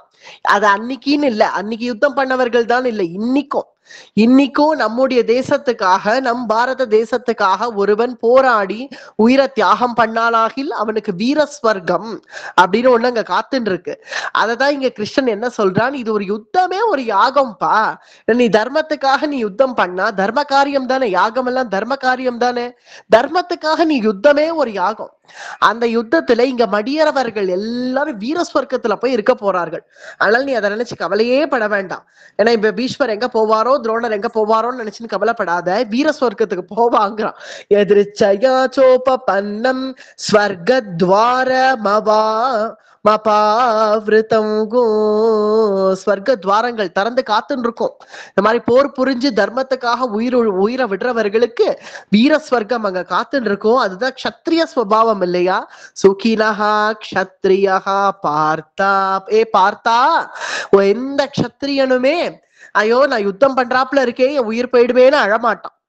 ஒவ்வொரு க்ஷத்ரியனும் ஆயுதத்தை எடுக்கிறச்சேவே என்ன பிரதிஜை பண்ணுவான், இந்த ஆயுதத்துல கையில வச்சு பிரதிஜை பண்ணுவானாம். ஒவ்வொரு க்ஷத்ரியனும் ஆயுதத்தை எடுக்கிறச்சே 1000 பேரை வதம் பண்ணுவேன், தர்மத்துக்காக ஒருவனால் கொல்லப்படுவேன் அப்படின்னு தான் பிரதிஜை எடுப்பான். நான் 1000 பேரை வதம் பண்றேன், ஆனா அதுல யாராவது ஒருத்தன் என்ன அடிக்க மாட்டான்னு என்ன நிச்சயம், அதனால ஒருவனால் கொல்லப்படுவேன் அப்படின்னு சரீரத்தை கவலையே படமாட்டார்கள் க்ஷத்ரியர்கள். இன்னைக்குமே சரீரம் வேறு ஆத்மா வேறுங்கிற அந்த ஞானம் க்ஷத்ரியர்கள்ட்ட ஜாஸ்தி இருக்கு. ஏன்னா அவர்கள் தான் என்ன அடிச்சாலும் என்ன உதைச்சாலும் என்ன துன்புறுத்தினாலும் தர்மத்துக்காக பிராணத்தியாகமே பண்றேன்னு போய் நிப்பா. ஏன்னா இது அழிய போற சரீரம் என்னைக்கா இருந்தாலும் அழிஞ்சிட்டு போட்டோம், தர்மத்துக்காக நான் போய் போராடுறேன்னு போய் போராடுவா. அத்தகைய க்ஷத்ரியர்கள் ஆத்ம ஞானத்தை தானே உணர்ந்தவர்கள். அத்தகைய க்ஷத்ரிய குலத்துல நீ வந்தவன் இல்லையா? சுகினஹா க்ஷத்ரியாஹா பார்த்தா. அதனால பார்த்தா நீ தகைய கலக்கங்களுக்கு இடம் கொடுக்காம க்ஷத்ரிய குலத்து இலக்கணா, அதுவும் நீ எத்தகைய பரத வம்சத்துல வந்திருக்காய், அல்ல பரத வம்ச சிரோமணியாக நீ உத்தம க்ஷத்ரிய தர்மத்தை கையில ஏந்தி யுத்தம் பண்ணு. லபந்தி யுத்தமீ திருஷம், யுத்தம் பண்ணுடா, எழுந்துரு, இன்னும் உட்காந்து இருக்க, எழுந்து யுத்தம் பண்ணு. பார்த்தா எழுந்துக்கல இன்னும் அர்ஜுனன். ஏன்னா நல்ல வேளை நம்ம கீதை அனுபவிக்க பாக்கி இருக்கு, அதனாலதான் அந்த பாக்கியத்துக்காக தானோ என்னவோ எழுந்துக்கல அர்ஜுனன். எழுந்து யுத்தம் பண்ணு அப்படின்னு இன்னொரு தடவை இந்த 32வது ஸ்லோகம் பகவான் சொல்லி முடிக்கிறான். அப்பவும் அவன் எழுந்துக்கல, உட்காண்டே இருக்கான் இல்லையா? அதச்சேத்வமிமம் தர்மியம் சங்கிராமம் ந கரிஷ்யசி ததஹா ஸ்வதர்மம் கீர்த்திம் ச ஹித்வா பாபமவாப்ஸ்யசி. இது ஒரு விதமான கீர்த்தி, புகழ் சம்பந்தப்பட்ட ஸ்லோகம். கிருஷ்ணன் சொல்றான், அர்ஜுனா நீ இப்படி எல்லாம் பயந்து போனேன்னு வச்சுக்கோ, நீ இப்படி எல்லாம் நான் யுத்தமே பண்ண மாட்டேன்னு நீ கிளம்பினேன்னா நீ பயந்துட்டேன்னு நினைப்பா எல்லாரும். அப்புறம் உனக்கு அகீர்த்தி வரும், பரவாயில்லையா? அகீர்த்திம் சாபி பூதானி கதயிஷ்யந்தி தேவ்யயாகாம் சம்பாவிதஸ்ய சாகீர்த்திஹி மரணாததிரிச்யதே. மரணத்துக்கு பயந்து நீ ஓடிட்டேன்னு நினைப்பா எல்லாரும். அப்புறம் உனக்கு அகீர்த்தி வந்துடுமே, பரவாயில்லையா? ஏன்னா இவனுடைய ஸ்வபாவம் க்ஷத்ரிய ஸ்வபாவம் தானே. க்ஷத்ரியர்கள் என்னைக்கும் தனக்கு அகீர்த்தி வரத விரும்ப மாட்டார்கள். அதனாலதான் இவனை கலப்பறதுக்காக பேசுறான் பகவான். அகீர்த்திங்கிறது யாருக்கா இருந்தாலும் கஷ்டம் தான்ப்பா. கீர்த்தி இருக்கிற வரைக்கும் சந்தோஷமா தான் இருக்கும், நல்லா இருக்க முடியும் இந்த லோகத்துல கூட. ஏன்னா நமக்கு ஒரு கீர்த்தி அப்படிங்கிறது இருக்கு இல்லையா? ஆனால் உன் கடமையிலேந்து நீ மட்டும் தவறி வெளியில வந்துட்டியோ அவ்வளவுதான். அப்புறம் இந்த லோகத்துக்கு பேசுறதுக்கு சொல்லி கொடுக்கவே வேண்டாம். அப்புறம் எல்லாரும் நீ சண்டை போட வரல பத்தியா அர்ஜுனன், தன் கடமையை விட்டுட்டான் ஓடிட்டான் அப்படின்னு எதிர்கட்சியில எல்லாரும் உன்னை ஹேளனம் பண்றதுக்கு காத்துன்னு இருக்கார்கள் அங்க. அவர்கள் எல்லாருக்கும் நீ ஒரு வழிவகுத்தா மாதிரி பண்ணிடாத.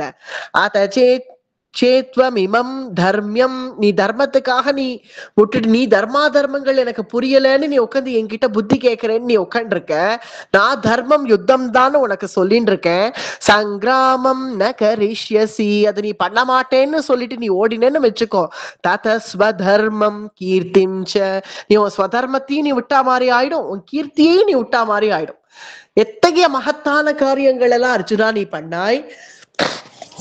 எத்தனை பேரோட யுத்தம் பண்ணி அத்தனை பேரையும் நீ வீழ்த்தினாய், நீ ஜெயிச்சாய்.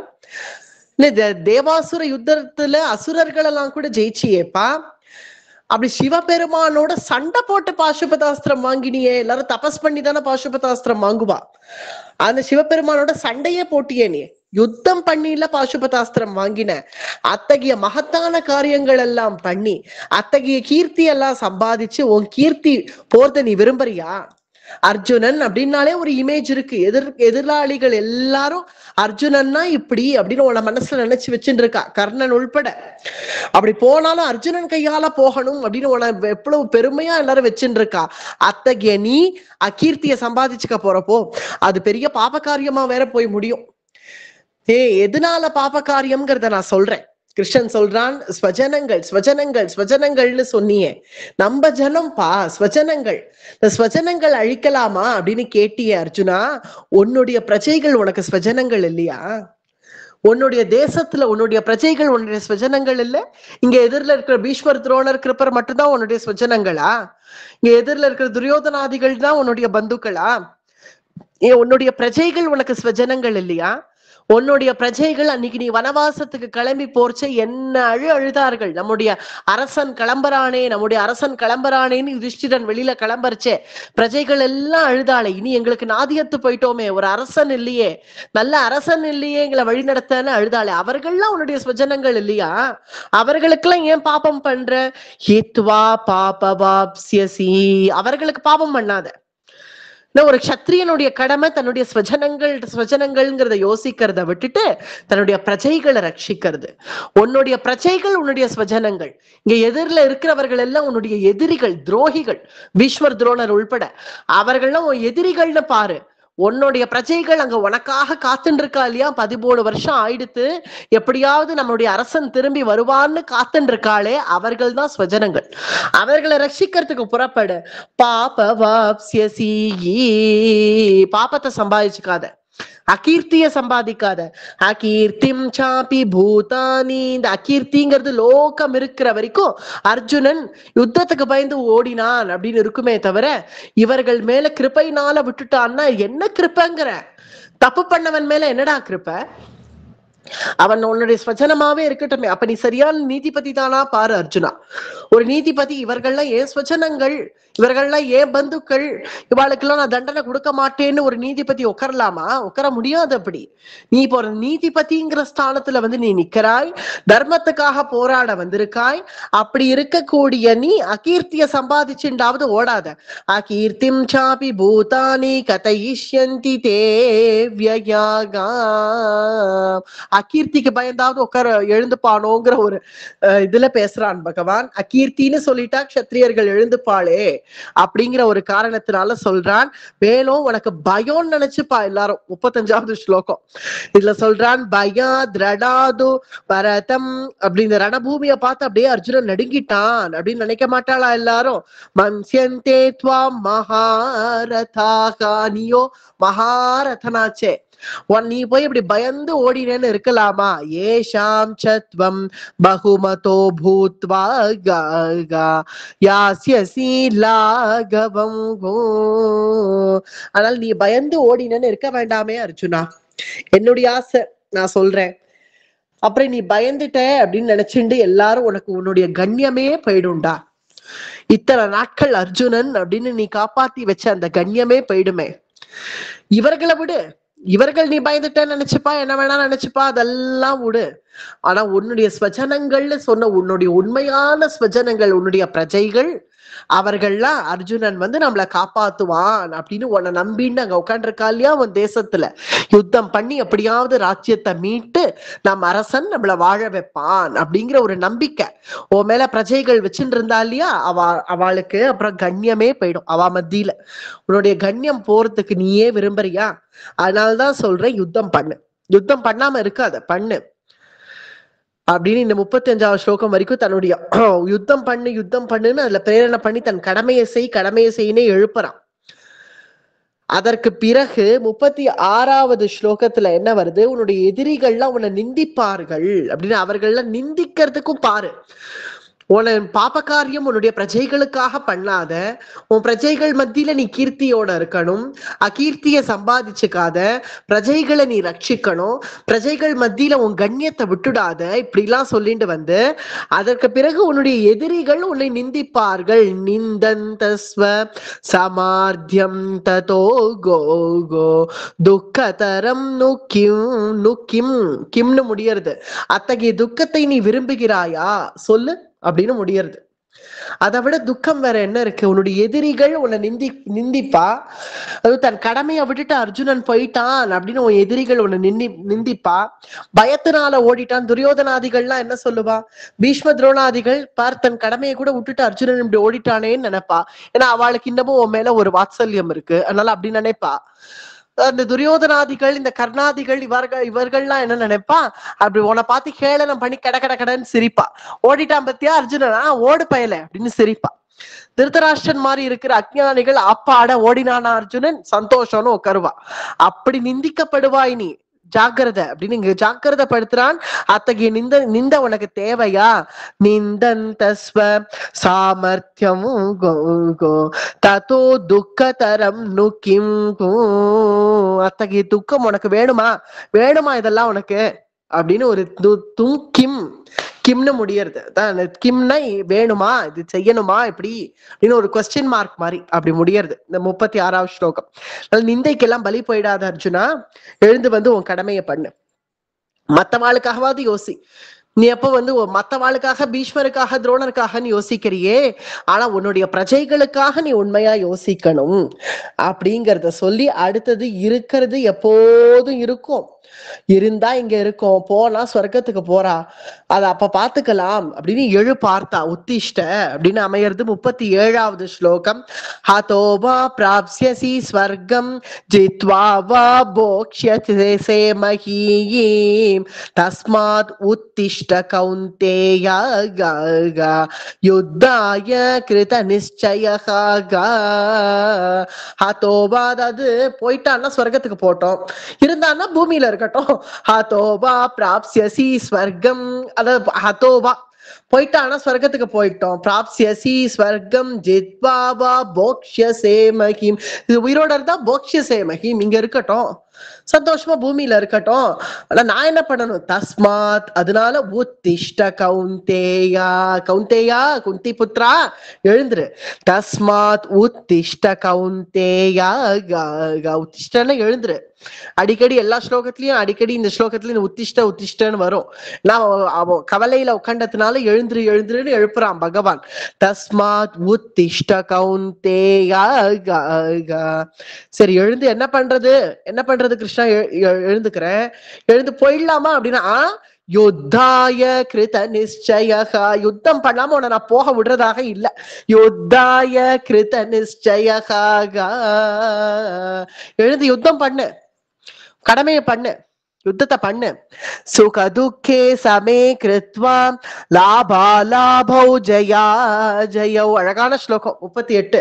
சுகம் துக்கம் ஜெயம் நமக்கு தோல்வி, லாபம் நமக்கு நஷ்டம், எல்லாமே தாத்தோ யுத்தாய யுஜ்யஸ்வ நைவம் பாபமவாப்ஸ்யசி.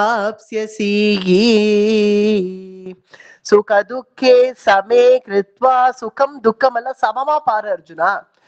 இத்தனை நாட்கள் நீங்க நல்ல சுகமா இருந்தேன், ராஜசூய யாகம் எல்லாம் பண்ணேன், சக்கரவர்த்தியா இருந்தேன், எல்லாம் அப்ப சுகமா இருந்த.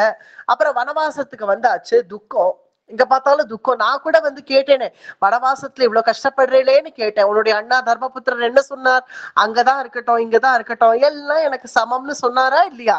சுக துக்கே சமே கிருத்வா, அதெல்லாம் சமமா நினைச்சுக்கோ.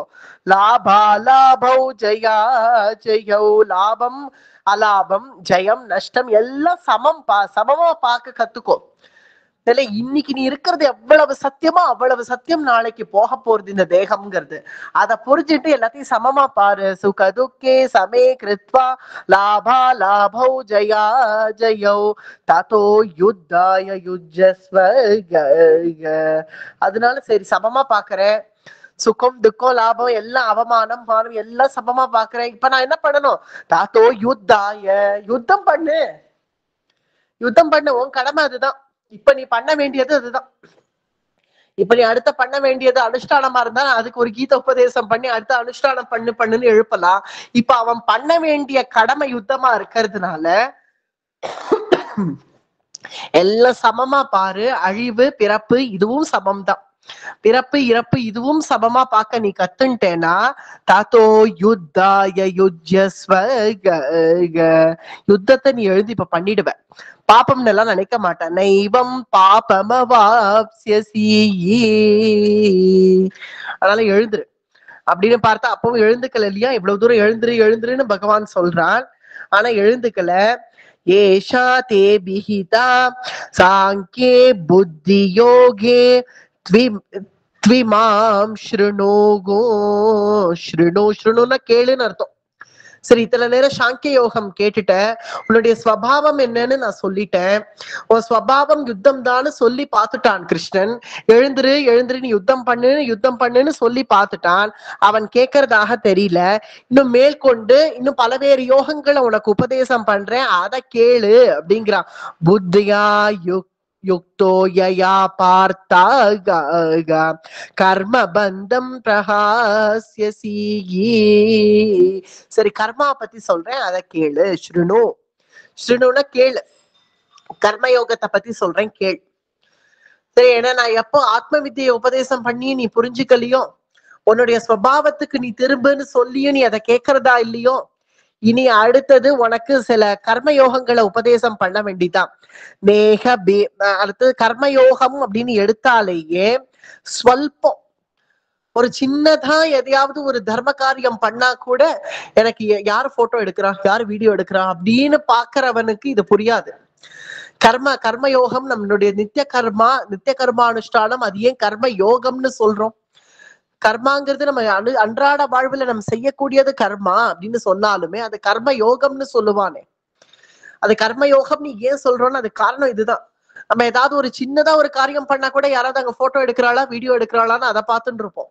நான் கவரேஜ் அது வந்துடணும். முக்கியமா அது வந்துடணும். முதல்ல அது வந்துடுத்துனா நம்ம இது செஞ்சோம் அப்படின்னு நாளைக்கு எல்லாருக்கும் போடலாம் இல்லையா? எல்லாருக்கும் அந்த வீடியோ ஷேர் பண்ணலாம், எல்லாருக்கும் லைவ் போடலாம், அப்படி இருக்கும் இல்லையா? அது அப்படிலாம் இல்லாம ஒருவனுக்கு நீ ஏதாவது ஒரு தர்ம காரியம் பண்ணா கூட அந்த போட்டோ வீடியோவை பார்க்காத, அங்க கிருஷ்ணனுடைய முகத்தை பார். கிருஷ்ணா, இப்படி எனக்கு இத்தகைய புத்தியை எனக்கு கொடுத்திருக்கியேன்னு நினை, அவன் கிருப்பைன்னு நினை. அது ஸ்வல்பம் வந்துடுத்துனா கூட அவன் புரிஞ்சுட்டான் கீதைன்னு அர்த்தம். அதுதான் 40வது ஸ்லோகத்துல அது விஷயமாக வருது. ஸ்வல்பமப்யஸ்ய தர்மஸ்ய த்ராயதே மஹதோ பயாத். ஸ்வல்பம் புரிஞ்சுட்டா கூட நம்ம எதுக்காக தர்மம் பண்றோம், எதற்காக இதெல்லாம் செய்யறோம், நம் கர்த்தவியம் ஏன் செய்யறோம், அது செஞ்சா நமக்கு என்ன உபயோகம் அப்படிங்கறத ஸ்வல்பம் நீ நிறைய புரிஞ்சுக்க வேணாம். ஆத்ம வித்தைங்கிறதே ஒரு பெரிய வாஸ்ட் ஏரியா. அது எல்லாம் புரிஞ்சுக்க வேணாம். அதை ஸ்வல்பம் புரிஞ்சுண்டா கூட போறோம். புரிஞ்சுண்டாலேயே நீ இவ்வளவு பயத்தை அடைய மாட்டாய். ஸ்வல்பமப்யஸ்ய தர்மஸ்ய த்ராயதே மஹதோ பயாத். அத நீ கொஞ்சம் புரிஞ்சுட்டு இருக்கன்னு நான் நினைக்கிறேன் பார்த்தா. அதனால சொல்றேன், நீ பயப்படாம எழுந்து யுத்தம் பண்ணு. மேலும் வேதமே பிரமாணம். ஏன்னா பகவான் எதுவா இருந்தாலும் வேதத்தை கொண்டு பேசுவான், பிரமாணத்தை கொண்டே பேசுறான். முன்னாடி அத்தியாயத்துல பார்த்தோம், எல்லாமே பிரமாணத்தை கொண்டே பகவான் பேசுறான். நிறைய இடத்துல கிருஷ்ணனே ராமாயணத்துல எப்படி சொல்லியிருக்கு தெரியுமா அப்படின்னு பிரமாணத்தோட எடுத்து பேசுறான். அது போலதான் இங்க அஹிம்சையில ஹிம்சை இருக்கு, ஹிம்சையில அஹிம்சை இருக்கு. 41வது ஸ்லோகம். அத புத்தி கூர்மையோட நீ பார்க்கணும். இப்படிலாம் அடிக்கிறது ஹிம்சை இல்லையா? நான் அஹிம்சையை தானே செய்யணும், அஹிம்சா பரபோ தர்மஹா அப்படின்லாம் கேட்கறதுக்கு நல்லா இருக்கு. பிராக்டிக்கலா முடியாதுப்பா. கேட்கறதுக்கு நல்லா தானே இருக்கு. இந்த ஒரு கண்ணத்தை அடிச்சா இந்தாவா இன்னொரு கண்ணத்தையும் கொடுக்குறேன் அடி அப்படிங்கிறது கேட்கறதுக்கு நல்லா இருக்கு. பண்ண முடியுமா? பண்ண முடியுமா? ஆத்துல ஒரு விளையாட்டா யாராவது ஒருத்தர் ஒரு தட்டு தட்டினாலே எவ்வளவு கோபம் வருது. அப்படி இருக்கிறச்சு இன்னொரு கண்ணத்தை காட்டுறேன்னு காட்டிட முடியுமா? அதெல்லாம் கேட்கறதுக்கு நல்லா இருக்கும்பா ஹிம்சை. ஆனா பிராக்டிக்கலா வரச்சே அது முடியாது. அதுவும் முக்கியமா ஒன்ன போல க்ஷத்ரியனுக்கு முடியாது, முடியவே முடியாது. இந்த லோக வாழ்க்கையில இந்த மூப்பு பசி எப்போதுமே வியாதி இதெல்லாம் பார்த்து எனக்கு சகிக்கலைன்னு பௌத்தர் கிளம்பி போயிட்டார் வேற மார்க்கத்துக்கு. அதனால அஹிம்சைய ஸ்தாபிச்சார் அப்படிங்கிறது பௌத்த மதம் உண்டானது. அது ஆனால் அவர் எதுக்காகன்னு இதெல்லாம் விட்டுட்டு அவர் இதெல்லாம் போனதுனால அதெல்லாம் இல்லைன்னு ஆயிடாது இல்லையா? சரி, இப்ப அவர் ஒருத்தர் கிளம்பி போனதுனால அஹிம்சை பத்தி அவர் பெருமையா பேசினதுனால லோகத்துல அஹிம்சை வந்துடுமா? இல்லைன்னா அதுக்காக லோகத்துல இருக்கிற அந்த வியாதி, மூப்பு, பசி இதெல்லாம் இல்லாம போயிடுமா ஒருத்தர் கிளம்பி போனதுனால? அது இருக்கத்தான் இருக்கும். அதுதான் ஸ்வபாவம். அந்த ஸ்வபாவத்துல அஹிம்சையில ஹிம்சை இருக்கு, ஹிம்சையில அஹிம்சை இருக்கு. ஒருவன் வெறும தெருவுல போயிட்டே இருக்கிறச்சே ஒரு கத்தி எடுத்துன்னு வந்து அவனை குத்தினான்னா அது ஹிம்சை. அதே ஒரு டாக்டர், ஒரு வைத்தியர் ஆபரேஷன் பண்ணணும் அப்படிங்கிறதுக்காக கத்தி எடுத்து அவன் வயிற்றுல வச்சா அது அஹிம்சை. ஏன்னா அதை செஞ்சுதான் அவன் உடம்ப குணப்படுத்தணும். அதனால இப்ப என்னடா கத்தியால வெற்றையே இது பாவம் இல்லையான்னு ஒரு மருத்துவரை போய் நம்மளால சொல்ல முடியுமா? ஏன்னா அது ஹிம்சை தான். ஆனா அதுல அஹிம்சை இருக்கு. அது போலதான் ஒரு க்ஷத்ரியன் யுத்தம் பண்றது, அது ஹிம்சை தான்.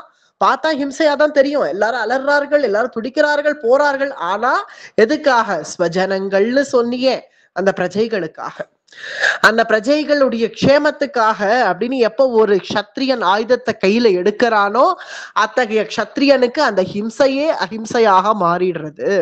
இதெல்லாம் கேட்கறதுக்கு சில சரித்திரங்கள் நல்லாதான்ப்பா இருக்கும். எல்லாம் வந்து யுத்தத்துக்குன்னு கிளம்பி போன கலிங்கத்து வார் நடக்கிறது, கலிங்க யுத்தம் நடக்கிறது. கிளம்பி போன ஒருத்தரை பிடிச்ச அஹிம்சை ராஜா கிளம்பி போறார் யுத்தத்துக்காக. அசோகர்னு நினைக்கிறேன், சரியா ஹிஸ்டரி ஞாபகம் இல்ல, அசோகர்னு நினைக்கிறேன், அசோக சக்கரவர்த்தி கிளம்பி போறார் யுத்தத்துக்கு. இப்படி கிளம்பி போறச்சே திடீர்னு அவரை கூப்பிட்டு அஹிம்சா மார்க்கத்துக்கு யாரோ ஒருத்தர் திருப்பினா அப்படிங்கிற மாதிரி நம்மளுடைய வரலாறு நம்ம படிக்கிறோம். இது எப்படி இருக்கு? யுத்தத்துக்கு பிரஜைகளை காப்பாற்றணும் அப்படின்னு புறப்பட்டு போற ஒரு ராஜாவை நீ அஹிம்சைக்கு போன்னு திருப்புறது எப்படி இருக்கு? நான் யுத்தமே பண்ண மாட்டேன், நான் கிளம்பி போறேன்னு உட்கார்ற அர்ஜுனனை பிடிச்சு நீ யுத்தம் பண்ணுன்னு சொல்றது எப்படி இருக்கு? ரெண்டுத்துக்கும் வித்தியாசம் இருக்கு இல்லையா? ஆனா பகவான் பண்றது தானே சரி. ஏன்னா உன் பிரஜைகளை காப்பாத்துறதுக்காக உன் கடமையாகிய யுத்தத்தை கையில எடுன்னு சொல்றது சிரேஷ்டமா, இல்லைன்னா பிரஜைகளை காப்பாத்த வரேன்னு சொல்ற ஒரு அரசனை பிடிச்சு நீ அஹிம்சைக்கு போட்டு திருப்புறது சிரேஷ்டமா? எது சிரேஷ்டம்? நான் பிரஜைகளை காப்பாத்துறதுக்காக ஒரு க்ஷத்ரியன் ஆயுதத்தை கையில ஏந்திர க்ஷத்ரியன் அதை ஹிம்சை பண்ணணும், பண்ணியாவது அஹிம்சையை ஸ்தாபிக்கணும் அப்படிங்கிறது நம் வேதத்திலேயே இருக்கக்கூடிய பிரமாணம் அப்படின்னு பிரமாணத்தை கொண்டே பகவான் பேசுறான். வேதத்திலையும் சிலதெல்லாம் நீ இப்படி செய்யணும், வேதாந்தம் வேற வேதம் வேறுன்னு நினைக்க வேண்டாம். வியாக்கியானங்கள்ல பாக்கறச்சே வேதத்திலயுமே சிலது நீ இப்படி செய் அப்படி செய்யு நம்முடைய நித்திய கர்மாவையே தான் நம்மள உபதேசம் பண்றது. ஆனா அதெல்லாம் பகவதார்ப்பணமாக செய் அப்படிங்கிறது நமக்கு வந்து முடியறது இல்லையா? எல்லாமே உனக்காக நினைக்கிறத விட கிருஷ்ணார்ப்பணம் அப்படின்னு நம்ம பண்ணிட்டோமாகில் அவனுடைய கைங்கரியமாகவே அது அமைஞ்சுடுறது. அப்படிங்கிறதுக்காகவே நம்மளுடைய கர்த்தவியம், அதுதான் கர்மயோகம்ங்கிறது. அது வேதத்துல சொல்லப்பட்ட பிரமாணங்களை கொண்டு இந்த 41லேருந்து 46வது ஸ்லோகம் வரைக்கும் அமைஞ்சிருக்கு. எல்லா ஸ்லோகமுமே அனுபவிச்சுன்னு போனா இன்னைக்குமே 2வது அத்தியாயம் முடியல. அதனால அது இந்த வேத பிரமாணங்களை கொண்டு தன் கர்மயோகத்தை நமக்கு உபதேசம் பண்றார் அப்படிங்கிறது 42லேருந்து 46வது ஸ்லோகம் வரைக்கும் வேதத்தினுடைய பிரமாணத்தை வச்சுட்டு எப்படிலாம் வேதத்துல கர்மானுஷ்டானத்தை பத்தி சொல்லியிருக்கு அப்படிங்கிறது சொல்லப்பட்டிருக்கு. அடுத்து 47வது ஸ்லோகம் போயிடலாம். ஏன்னா இதோட இன்னைக்கு முடிப்போம். 47வது ஸ்லோகம் ரொம்ப அழகான ஸ்லோகம், நம்ம எல்லாருக்கும் பிடிச்ச ஸ்லோகம், நம்ம முக்கியமான ஸ்லோகமும் கூட. கர்மண்யேவாதிகாரஸ்தே மா பலேஷு கதாச்சனக மா கர்ம பல ஹேதுஹு பூஹஹா மாதே சங்கோஸ்த்வ கர்மணி.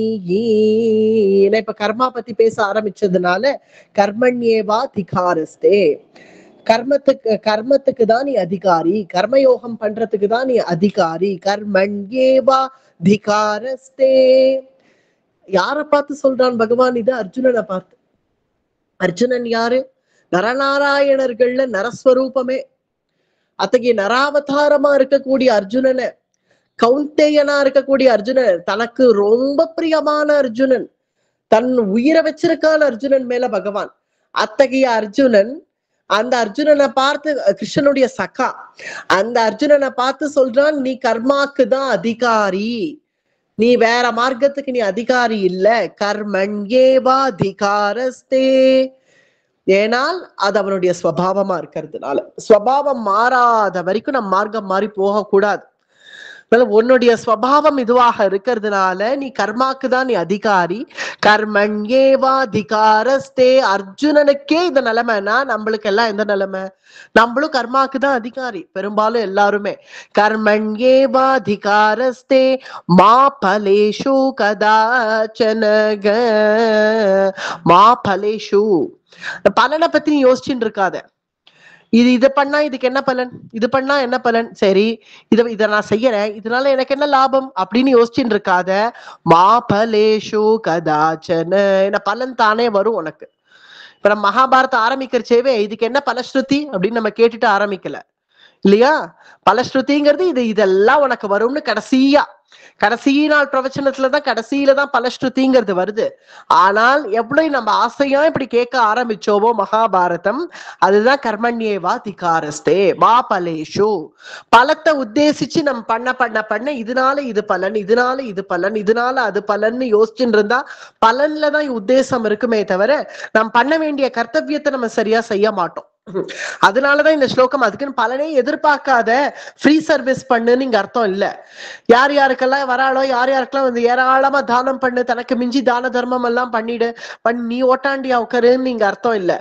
கர்மண்யேவாதிகாரஸ்தே மா பலேஷு கதாச்சன. அதாவது பலனை பத்தி நீ யோசிக்காதன்னு அர்த்தம். அது தானா வரும்.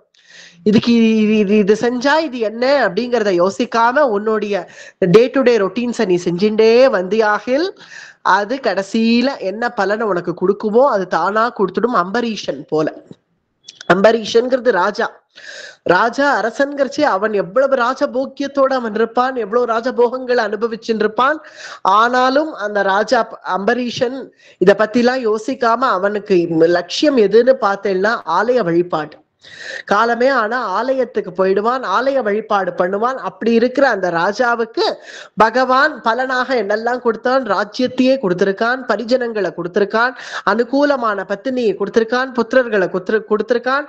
பிரஜைகளும் நான் ஏன் நீ சொல்றதை கேட்கணும், ராஜா சொல்றதை நான் ஏன் கேட்கணும், ராஜா ஒழிக அப்படின்னு சொல்ற பிரஜைகளா இல்லாம அனுகூலமான பிரஜைகளா கொடுத்து நல்ல ஏராளமான தனம் தானியம் எல்லாம் கொடுத்து அவனை சௌக்கியமா வச்சிருக்கிறதுக்கு காரணம் இதெல்லாம் அவன் சௌக்கியமா இருந்தாதான் அவன் நிம்மதியா பகவத் பக்தி பண்ண முடியும். இல்லைன்னா என் ஆத்துல தரித்திரம் இருக்கே, கஷ்டம் இருக்கே, இதுக்கு நான் என்ன செய்வேன், இதை எப்படி நான் விமோச்சனம் தேடுவேன், இதை நான் எப்படி நிவர்த்தி பண்ணுவேன், அதனுடைய தேடலுக்கு போறதுக்கே அவனுக்கு டைம் சரியாயிடும். ஆனா அவன் பகவத் பக்தி பண்ணணும் இல்லையா? அதனால நீ எப்ப பகவதார்ப்பணமா உன்னுடைய கர்மண்யேவாதிகாரஸ்தேங்கிறத ஞாபகம் வச்சுண்டு மாபலேஷு கதாச்சனன் எல்லாம் பகவத் கைங்கரியம்னு நினைச்சுட்டு நீ எப்ப பண்ண பழகிட்டியோ இனிமே பலனை பத்தி நீ யோசிக்க வேண்டியது இல்லை. தானா வரும். அது பாட்டு அருவியாட்டம் கொட்டின்றே இருக்கும். உனக்கு நிம்மதியான வாழ்க்கையை அது கொடுத்துடும். ஏன்னா வாழ்க்கை நிம்மதியா இருந்தா எதுக்காக? சௌக்கியமா நீ இருக்கலாங்கிறதுக்காக இல்ல, நீ பகவத் பக்தி பண்றதுக்காக. பகவத் பக்தி பண்றதுக்கு இதெல்லாம் ஒரு இடைஞ்சல் இல்லையா? குடும்ப வறுமை இல்ல வேற ஏதாவது கஷ்டங்கள் நஷ்டங்கள் இதெல்லாம் ஒரு இடைஞ்சல் பகவத் பக்தி பண்றதுக்கு. அந்த இடைஞ்சல் எல்லாம் போக்கி உன்னை சௌக்கியமா உன்னை வச்சுடுவான் பகவான். வைக்கிறதுக்கு காரணம் நீ பகவத் பக்தி பண்றையே அப்படிங்கிறதுக்காக தான். கர்மண்யேவாதிகாரஸ்தே மா பலேஷு கதாச்சன மா கர்ம பலஹேதுஹு. நல்ல கர்ம பலன்களை பத்தி யோசிக்காம அந்த கர்ம பலன்கள் தானே வருங்கிறத புரிஞ்சுண்டு இனி இதனுடைய விளைவு என்னன்னு யோசிக்காத அர்ஜுனா. எண்ட் ரிசல்ட் பத்தி யோசிக்காத. எழுந்து நீ இப்போ உன்னுடைய கர்மா பண்ணு, உன்னுடைய கடமை நீ இப்ப செய். அதோடைய எண்ட் ரிசல்ட் என்னங்கிறத நான் சொல்றேன், அதனுடைய எண்ட் ரிசல்ட் என்ன முடியுங்கிறத நான் சொல்றேன் அப்படிங்கிறான் பகவான். அந்த கர்ம பலனை பத்தி யோசிக்காம எழுந்து உன் கடமையை செய் அப்படிங்கிறதாக 47வது ஸ்லோகம் முடியாது. நாம இன்னைக்கு முடிச்சுப்போம். மேற்கொண்டு நாளைக்கு 2வது அத்தியாயம் பூர்த்தி பண்ணுவோம். 3வது அத்தியாயம் ஆரம்பிச்சிடலாம். அடியேன் மேம். ரொம்ப ஸ்டார்டிங்கே ரொம்ப அழகா இருந்தது மேம். பகவத்கீதையின் பலன், கடமை கர்த்தவியம், அது ரெண்டும் சொன்னது அழகு. அப்புறம் அந்த ரதி சாரதிக்கு 2 உதாரணம் எடுத்துட்டேன். ஸ்டார்டிங்கே அழகா இருந்தது. அது 2 பேரும் சஞ்சயன் திருதராஷ்டிரனும் அப்புறம் பார்த்த சாரதி அர்ஜுனன் 2ம். அந்த ஆரம்பம் ரொம்ப அழகா இருந்தது, அற்புதமா. அப்புறம் 2வது அத்தியாயத்துல ஸ்லோகம் பிரகசன்னிவ பாரத சொன்னது ரொம்ப அழகா சொன்னேன். குருவை வதம் செய்யலாமா விளக்கம் ரொம்ப அற்புதமா சொல்லிட்டு வந்தேன். அப்புறம் 22வது ஸ்லோக விளக்கம் வந்து சரீரம்ன்றது சட்டை, அதை கழட்டி அடுத்த சரீரத்துல புகுறதும் இயல்புன்னதும் பிரகலாதன் சொன்னதா 73 ஜென்மா எடுக்கிறோம் அப்படின்னு சொல்லி அவர் சொன்ன விளக்கம் அழகா இருந்தது மேம். மானிட ஜென்மம் எவ்வளவு உயர்ந்ததுன்னு ரொம்ப அழகா சொன்னேன். கீரைப்பூச்சியை உதாரணமா சொல்லி விளக்கினேன் பார்த்தல, அது அழகா இருந்தது. ஒரு இலையிலேருந்து இன்னொரு இலைக்கு தாவறதுன்றதெல்லாம் அந்த அழகா அந்த சாதிச்ச விதங்கள் ரொம்ப அற்புதமா இருந்தது. அப்புறம் நைனம் சிந்தந்தி, சஸ்திரத்தினால் துண்டிக்க முடியாதது ஆத்மா, எரிக்கவோ நனைக்கவோ உலர்த்தவோ இயலாதது, அது அரூபமானதுன்னு சோஷயித்து மாறுதக விளக்கமும் ரொம்ப அற்புதமா இருந்தது மேம். புரிந்து கொள்வதே பகவத்கீதை உதாரணமா சொன்னது, என் பிராணனை வாங்கறியே அப்படின்னு சொல்லி அதை விளக்கமா சொன்னேன். அது ரொம்ப அழகா இருந்தது. அப்புறம் 24வது ஸ்லோகம் அச்சேத்தியோயம் ஸ்லோகம் விளக்கமும் ஜடபரதர் கதையோட கூடின விளக்கமும் நன்னா இருந்தது மேம். ஜடபரதரால முடிஞ்சது சம்சாரியால் முடியுமான்னு அதுக்கு பிரகலாதன உதாரணமா சொன்னதும் ரொம்ப அழகா இருந்தது. நம்ம ஆத்ம ஞானம் புரிந்தவனை எவனாலும் அழிக்க முடியாதுன்றது நிதர்சன உண்மையை அழகா சாதிச்சேன்.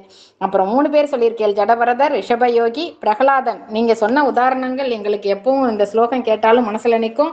கூடவே நீங்களும் ஞாபகத்துக்கு வருவேல். இந்த விஷயங்களை நீங்க எங்களுக்கு சாதிச்சு கொடுத்தேன்றது ரொம்ப பாக்கியம். பக்த மீரா கதையோட முடிச்சேல் அந்த ஸ்லோகத்தை, ரொம்ப அற்புதமா இருந்தது. 25வது ஸ்லோகம் அவ்யக்தோயம்க்கு சிந்தனைக்கும் அப்பாற்பட்ட யாருக்கும் புலப்படாத ஆத்மாவை புரிந்து கொள்ளணும்னு அழகா சாதிச்சுட்டு வந்தேன். அப்புறம் கவலைப்பட்டும் பிரயோஜனம் இல்லை, நானும் சோஷித்தும் அர்ஹசி, வேண்டாத விஷயங்களுக்கு அழுதல் கூட வியக்தம். அந்த இடங்கள் ரொம்ப அற்புதம். புரிஞ்சுக்க வேண்டிய விஷயம் இது, அனாவசிய விஷயங்களுக்கு அழுதல் கூட வியக்தமானது அப்படின்றது. அப்புறம் 26ஆம் ஸ்லோகத்துல வந்து அதச்சைனம் நித்திய ஜாதம், இருப்பினும் உன் கூடவே பிறந்து உன் கூடவே அழிந்தாலும் அழியக்கூடியதை நினைத்து வருந்த வேணாங்கிறத, ஆத்மா நற்கதி அடையும் அப்படின்றதையும் எப்படியும் கூடியதுங்கும் போது வருத்தம் கூடாது அப்படின்றத சாதிச்சேன்மா. அது ரொம்ப அழகா இருந்தது. அப்புறம் 27வது ஸ்லோகத்தோட கூடி அழறது கூட எவ்வளவு காலங்கள் அழவேணும் அப்படின்னத சொன்னேன். 24 மணி நேரம் ஒரு பாராயணம் மாதிரி அப்படி அழுவா அப்படின்னு சொன்னது வந்து புதுசா இருந்தது. அழுதா கூட அவ திரும்பி வரமாட்டா, ஜீவன் புறப்பட்ட பின்னால எதுவும் தெரிய போவதில்லைன்னாலும் அதுவும் புரிஞ்சது. அப்புறம் சேதன வஸ்து அச்சேதன வஸ்து எதுவாகிலும் அழிந்தால் அழிந்ததுதான், அழுதா கூட வரப்போவதில்லை அப்படின்றத திரும்ப திரும்ப நீங்க அந்த விளக்கத்தோட சொல்லிண்டே வந்தேன். அது அந்த இடங்கள் நன்னா இருந்தது. அப்புறம் பகவத் பக்திக்காக அழுதோமாகில் நிச்சயம் பலன் கிட்டும் அப்படின்னு சொன்ன விதங்கள், அது உண்மையிலேயே அழுகையில கூட எது நமக்கு வந்து உஜ்ஜீவனம் கொடுக்கும் அப்படின்னு பார்த்து அதுக்காக அழுதோன்னா அது பிரயோஜனம் அப்படின்னு சொன்னது ரொம்ப அழகா இருந்தது. தேவையில்லாத விஷயங்களில் அழுதால் ஒரு பிரயோஜனம் இல்லை அப்படின்னு சொன்னது இந்த ஸ்லோகத்துல ரொம்ப அற்புதமா இருந்தது. 28ஆம் ஸ்லோகம் அவ்யக்தாதீனி பூதானி, இவ்வுலகங்கள் ஆரம்பத்துல படைக்கப்பட்டதுதான், அப்புறம் பின்பு தோன்றினதும் மறைவதுமா இருக்கும். கிடந்தாய் பாசுரம் வந்து நானா சாதிச்செல்மா, 4 வரி தான் சாதிச்சல், முழுசா கேட்க முடியல. அந்த வரிகள் அழகா இருந்தது. அதே மாதிரி நீங்க சொல்லும் போது அந்த பகவானுடைய உடல் அசைய அசைய தோன்றுபவையாக இருந்தது அப்படின்னு சொல்லும் போது ஒரு நிமிஷம் கற்பனை பண்ணி பார்க்கும்போது அற்புதமா இருந்தது. கைவல்யம் பெற்று பகவத் திருவடி அடையணும்னு சொன்னது புரிஞ்சுக்க வேண்டிய விஷயங்கள். அதுவரை தோன்றுதல் இருத்தல் மறைதல் இருந்தே தீரும் அப்படின்னதும் படைக்கப்பட்டவை அழிவது சத்தியம் அப்படின்னு இந்த ஸ்லோகத்தை முடிச்சேல்மா. அடுத்தது ஆச்சரிய ஸ்லோகம்னு சொன்னேன். ஆச்சரியவத்து, ஆத்மாவை நான் புரிந்து கொண்டேன் என பெருமை பேசுபவர்கள் வீண் வம்பர்கள். அது புரிஞ்சுது. தனக்கென வரும்போது உண்மை, அது தனக்குன்னு வரும்போது அந்த இடத்துல தன்னை மறந்து அவ அழுதுருவா. அந்த வேதாந்தங்கள் பேசுபவர்களே ஆனாலும் அஜ்ஞானம் இருந்தே தீரும், அந்த இடத்துல மறைச்சிரும் அவளை அப்படின்னு சொன்னது அந்த விளக்கத்தோட கூடின்னு நீங்க சொன்னது அது அழகா இருந்தது. அதை விவரிக்கும் போது தேவரீர் சொன்ன விதம் அற்புதம். அப்புறம் தேகி நித்தியம் அவத்தியோயம், சரீரத்தை போஷிக்கிறத காட்டிலும் சரீரத்தை பார்த்துக்கணும்னு சொல்றது பெரிய பிரயத்தனமா இருக்கு. அது உண்மை. சரீரத்தை வச்சுக்கணும், போஷிக்கிறதேன்னு சொன்ன விதமும் தேகத்துக்கு பின்னே செல்லாமல் ஆத்ம போக்கியம் பற்றியும் புரிஞ்சுக்கணும், கிரகஸ்தாசிரமத்தில் இருந்தே ஞானியாக முடியும்னு சொன்ன விளக்கம் ரொம்ப நன்னா இருந்ததுமா. அடுத்தது ஸ்வதர்மம் அபி சாவேக்ஷிய, 31வது ஸ்லோகம். ஸ்வதர்மத்துக்கே நீ அதிகாரி, நீ அதை செஞ்சே ஆகணும். ஸ்வதர்மத்தில் இருந்து தன் கர்ம காரியங்களை செய்தல் வேண்டும். தர்மத்துக்காக பகவத் கைங்கரியத்துக்காகன்னு எண்ணியே செய்யணும்.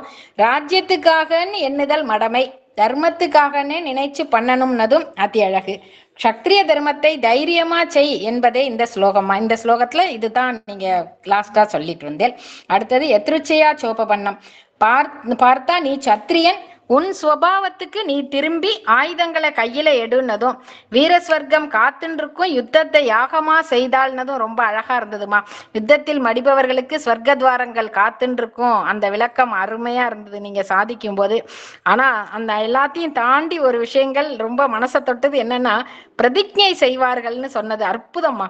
1000 பேரை வதம் செஞ்சு ஒருவனால் கொல்லப்படுவேன் அப்படின்னு சொன்ன இடங்கள் அழகோ அழகு, அப்படி ஒரு அழகு. யுத்தம் பண்ணுடா, எழுந்துரு அப்படின்னு நீங்க சொன்னது, அத கண்டினியூட்டி ரொம்ப அழகா இருந்தது. அடுத்தது அதச்சேத்வம் இமம் தர்மம், புகழ் சம்பந்தப்பட்டது. நீ போர் செய்யாமல் போனால் பயந்துண்டு போயிட்டேன்னு சொல்லுவா, அபகீர்த்தி வரும், மரணத்துக்கு பயந்து ஓடினவன்ற பழி ஏற்படும்னு சொன்னார் கிருஷ்ணர் அப்படின்னு. ஸ்வதர்மத்தையும் கீர்த்தியையும் விட்ட பெருமை ஏற்படும்னதும் அர்ஜுனனுடைய பெருமையை விளக்கினது ரொம்ப அழகா இருந்ததுமா. ஸ்வஜனங்களுக்கு பாபம் பண்ணக்கூடாது, அவர்களை ரட்சிக்க யுத்தம் செஞ்சே ஆகணும்ன்றது இந்த ஸ்லோகம்னு சொன்னேன். அடுத்தது 34வதுலயும் அதே தான், அகீர்த்தி சாபி பூராணி அப்படின்ற ஸ்லோகத்துல அகீர்த்தி ஏற்படாம பார்த்துக்கோ அப்படின்ற ஒரு வரியோட சொல்லிட்டேன். அடுத்து 35வது ஸ்லோகத்துல யாரும் நினைக்காம இருக்கும், நீ பயந்துட்டேன்னு யாரும் நினைக்காம இருக்கவும், உன் பிரஜைகள் உன்மேல் வைத்த நம்பிக்கையை காப்பாற்றவும் யுத்தம் செய்யணும். இதுவரை யுத்தம் செய்ய சொன்ன ஸ்லோகங்கள் இது எல்லாமே. அடுத்தது எதிரிகள் உள்ளன நிந்திப்பார்கள், எதிரிகள் உன்னை நிந்திப்பார்கள்னும் ஜாக்கிரதைன்னு ஜாக்கிரதைப்படுத்துறதா நிந்தத்தஸ்தவ அப்படின்ற ஸ்லோகத்துல சொன்னேன். துக்கத்தை நீயே ஏற்படுத்திக்காத அப்படின்றதும் 36ஆம் ஸ்லோகம்னு சொன்னேல்மா. 37ஆம் ஸ்லோகத்துல ஹதோவா பிராபியசி, உயிரோட இருந்தா பூமியில இருக்கட்டும், இல்லையாகில் ஸ்வர்க்கம், கவுந்தேயா எழுந்திரு, யுத்தம் நிச்சயம் செய்தே ஆகணும் அப்படின்றதும் இந்த 37வது ஸ்லோகத்துல வந்தது. 38வது ஸ்லோகம் ரொம்ப அழகானது, நீங்களே சொன்னேன், சுக துக்கே சமய கிருத்வா, சுகத்தையும் துக்கத்தையும் சமமா கொள்ளணும், லாப நஷ்டம் அனைத்தையும் சமமாக கொள்ளல், மான அவமானம் இவையும் சமமாக கொண்டு யுத்தம் செய்ய வேணும், இதில் எந்த பாவமும் இல்லை அப்படின்றதே இந்த ஸ்லோகத்தோட விளக்கம்னு சொன்னேன். அடுத்தது 39வது ஸ்லோகத்துல இன்னும் பல விஷயங்கள் உபதேசித்தார் அப்படின்னு சொன்னேன். ஆத்மாவை பத்தி உபதேசிச்சாச்சு, சுபாவம் பத்தியும் அவரை பத்தி சொல்லியாச்சு, பிரயோஜனப்படலை, அதனால இனிமே கர்மயோகத்தை பத்தி சொல்லணும் அப்படின்னு கர்மயோகத்தை உபதேசிக்க தொடங்கினார் அப்படின்றது இந்த ஸ்லோகம்னு சொன்னேன். அடுத்தது சொல்பமப்பியஸ்ய, கொஞ்சம் புரிஞ்சுண்டா போதும், நாம ஏன் கடமையை செய்யணும்னு கொஞ்சம் புரிஞ்சுண்டா போதும், சுத்தமா தெரிஞ்சுக்கணும்ன்றது கூட இல்ல, கொஞ்சோண்டு தெரிஞ்சுட்டு பண்ணினாலே அது பெரிய பலனை தரும், இதற்கு வேதமே பிரமாணம்னதும், கிருஷ்ணர் வேதத்தை பிரமாணமா வச்சுட்டு தான் அத்தனையுமே சொல்றார் இது அப்படின்றதும் நீங்க ஆரம்பத்துல இருந்து சாதிச்சுட்டு வந்தேன் அப்படின்னதும் நன்னா புரிஞ்சுதுமா. அடுத்தது இம்சையில் அஹிம்சையும் அஹிம்சையில் ஹிம்சையும் உள்ளது அப்படின்னாரு. அதுக்கு உதாரணமா புத்தர் கதை, அஹிம்சையின் விளக்கம் நன்னா இருந்தது. புத்தர் இப்படி போனதுனால அஹிம்சை அழிஞ்சுதா அப்படின்னதும், இந்த மாதிரி இம்சையா இருக்குன்றதுனாலதான் அவர் அஹிம்சைக்கு போனார்னதும் அந்த இடங்கள்லாம் அழகா இருந்ததுமா. ஸ்வபாவம்ன்றதுக்கான விளக்கம், டாக்டர் கொலையாளி உதாரணம் கொடுத்தேன், நன்னா இருந்தது. 2 பேர் கையிலையும் கத்தி, 2 பேரும் எதுக்கு யூஸ் பண்றா அப்படின்றதுதான் விளக்கம் அப்படின்றது அழகு. அடுத்தது நீங்க சொன்ன அசோக சக்கரவர்த்தி கதை தான், அது கரெக்ட், நீங்க சொன்ன ராஜாவும் கரெக்ட், அசோக சக்கரவர்த்தி கதை தான். அர்ஜுனனோட ஒப்பிட்ட விளக்கமும் ரொம்ப ரொம்ப அழகா இருந்தது. தனக்காகன்னு எண்ணுவதை விட கிருஷ்ணார்ப்பணம் என்பதே 42லேருந்து 46 வரை உள்ள கர்மானுயோகத்தோட ஸ்லோகங்களோட விளக்கம்னு சொல்லிட்டேன். அப்புறம் 47வது ஸ்லோகம், கர்மாவுக்கே நீ அதிகாரி, வேற எதற்கும் நீ அதிகாரி அல்ல. அர்ஜுனனுக்கு மட்டுமல்ல நம்ம எல்லாருக்கும் இது பொருந்தும்னு சொன்னேன், அது நன்னா இருந்தது. மாபலேஷு கதாச்சன, பலனை பற்றி எண்ணம் கொள்ளாமல் பலன் தானாகவே வரும், பலனை உத்தேசிக்காமல் கர்மம் செய்வதே உச்சிதம்னு சொன்னேன். ஆனால் பலன் தானே கிட்டியும் தீரும், அம்பரீசன் போலன்னது அழகு. ஆலய வழிபாடே லட்சியம்னு வாழ்ந்துட்டு வந்தவனுக்கு அனைத்து சம்பத்தையும் பகவான் கொடுத்தார்னதும், அவர் பலன் எதிர்பார்க்காம பண்ணினதுனால அப்படின்னு சொல்லி முழு ஸ்லோகத்தையும் வாசிச்சு அர்த்தத்தையும் கூட்டினேல்மா. இன்னைக்கு நாங்க ரொம்ப ரொம்ப ரொம்ப பாக்கியம் பண்ணியிருக்கோம். அதி அற்புதமா இருந்ததுமா. ரொம்ப தன்யோஸ்மி. தேவரிய திருப்பாத கமலங்களுக்கு தண்டன் சமர்ப்பிச்சுக்கிறோம். பிரமாதமா இருந்ததுமா, நன்னா அனுபவிச்சோம். ஒவ்வொரு ஸ்லோகமா ஒரு விஷயமா அற்புதமா அனுபவிச்சோம், ஒரு வரி விடாம பாக்கியம் பண்ணியிருக்கோம். தன்யோஸ்மிமா, தன்யோஸ்மி. ஆடியன் ஸ்ரீமதி ராமானுஜன் நமக. அம்மக சாதித்ததை ராஜி அதை சொன்ன விதம் திருப்பி ரிவிஷன் பண்ண மாதிரி இருந்தது. எல்லாமே அருமையா இருந்தது. தன்யோஸ்மிமா. அடியேன்மா தன்மோசனம்மா. அடியே நமங்க தன்யோஸ்மிமா தன்யோஸ்மிமா பெரும் பாக்கியம்மா. ராஜ்யம்மா மாதிரி தன்யோஸ்மிமா அடியே அடியேனம்மா தன்யோஸ்மிமா. நீங்க சொன்னீங்க ராஜி மேடம் கூட ஒரு இது காலேஜ் அப்படின்னு சொன்ன மாதிரி சொல்லிட்டாங்க. எல்லாம் ஃபுல்லா ஒரு டீட்டெயிலா முதல் கேட்கலன்னு கூட அது ஃபுல்லா கேட்டுட்டா புரிஞ்சுடும். நல்லா இருந்துச்சு. அவள அளவுக்கு நமக்கு எனக்கு சொல்ல தெரியாது. இருந்தா கூட ஸ்ரீமதே ராமானுஜாய நமக.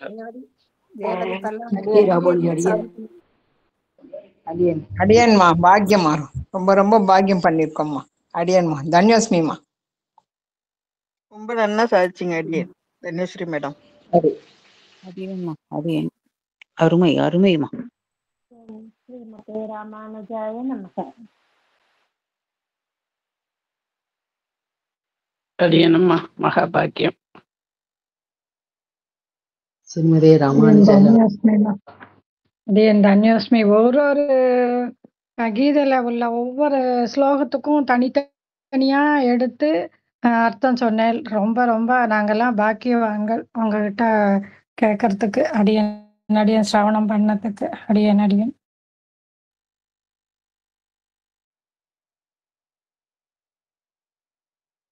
தன்யோஸ்மிமா அடியேன்.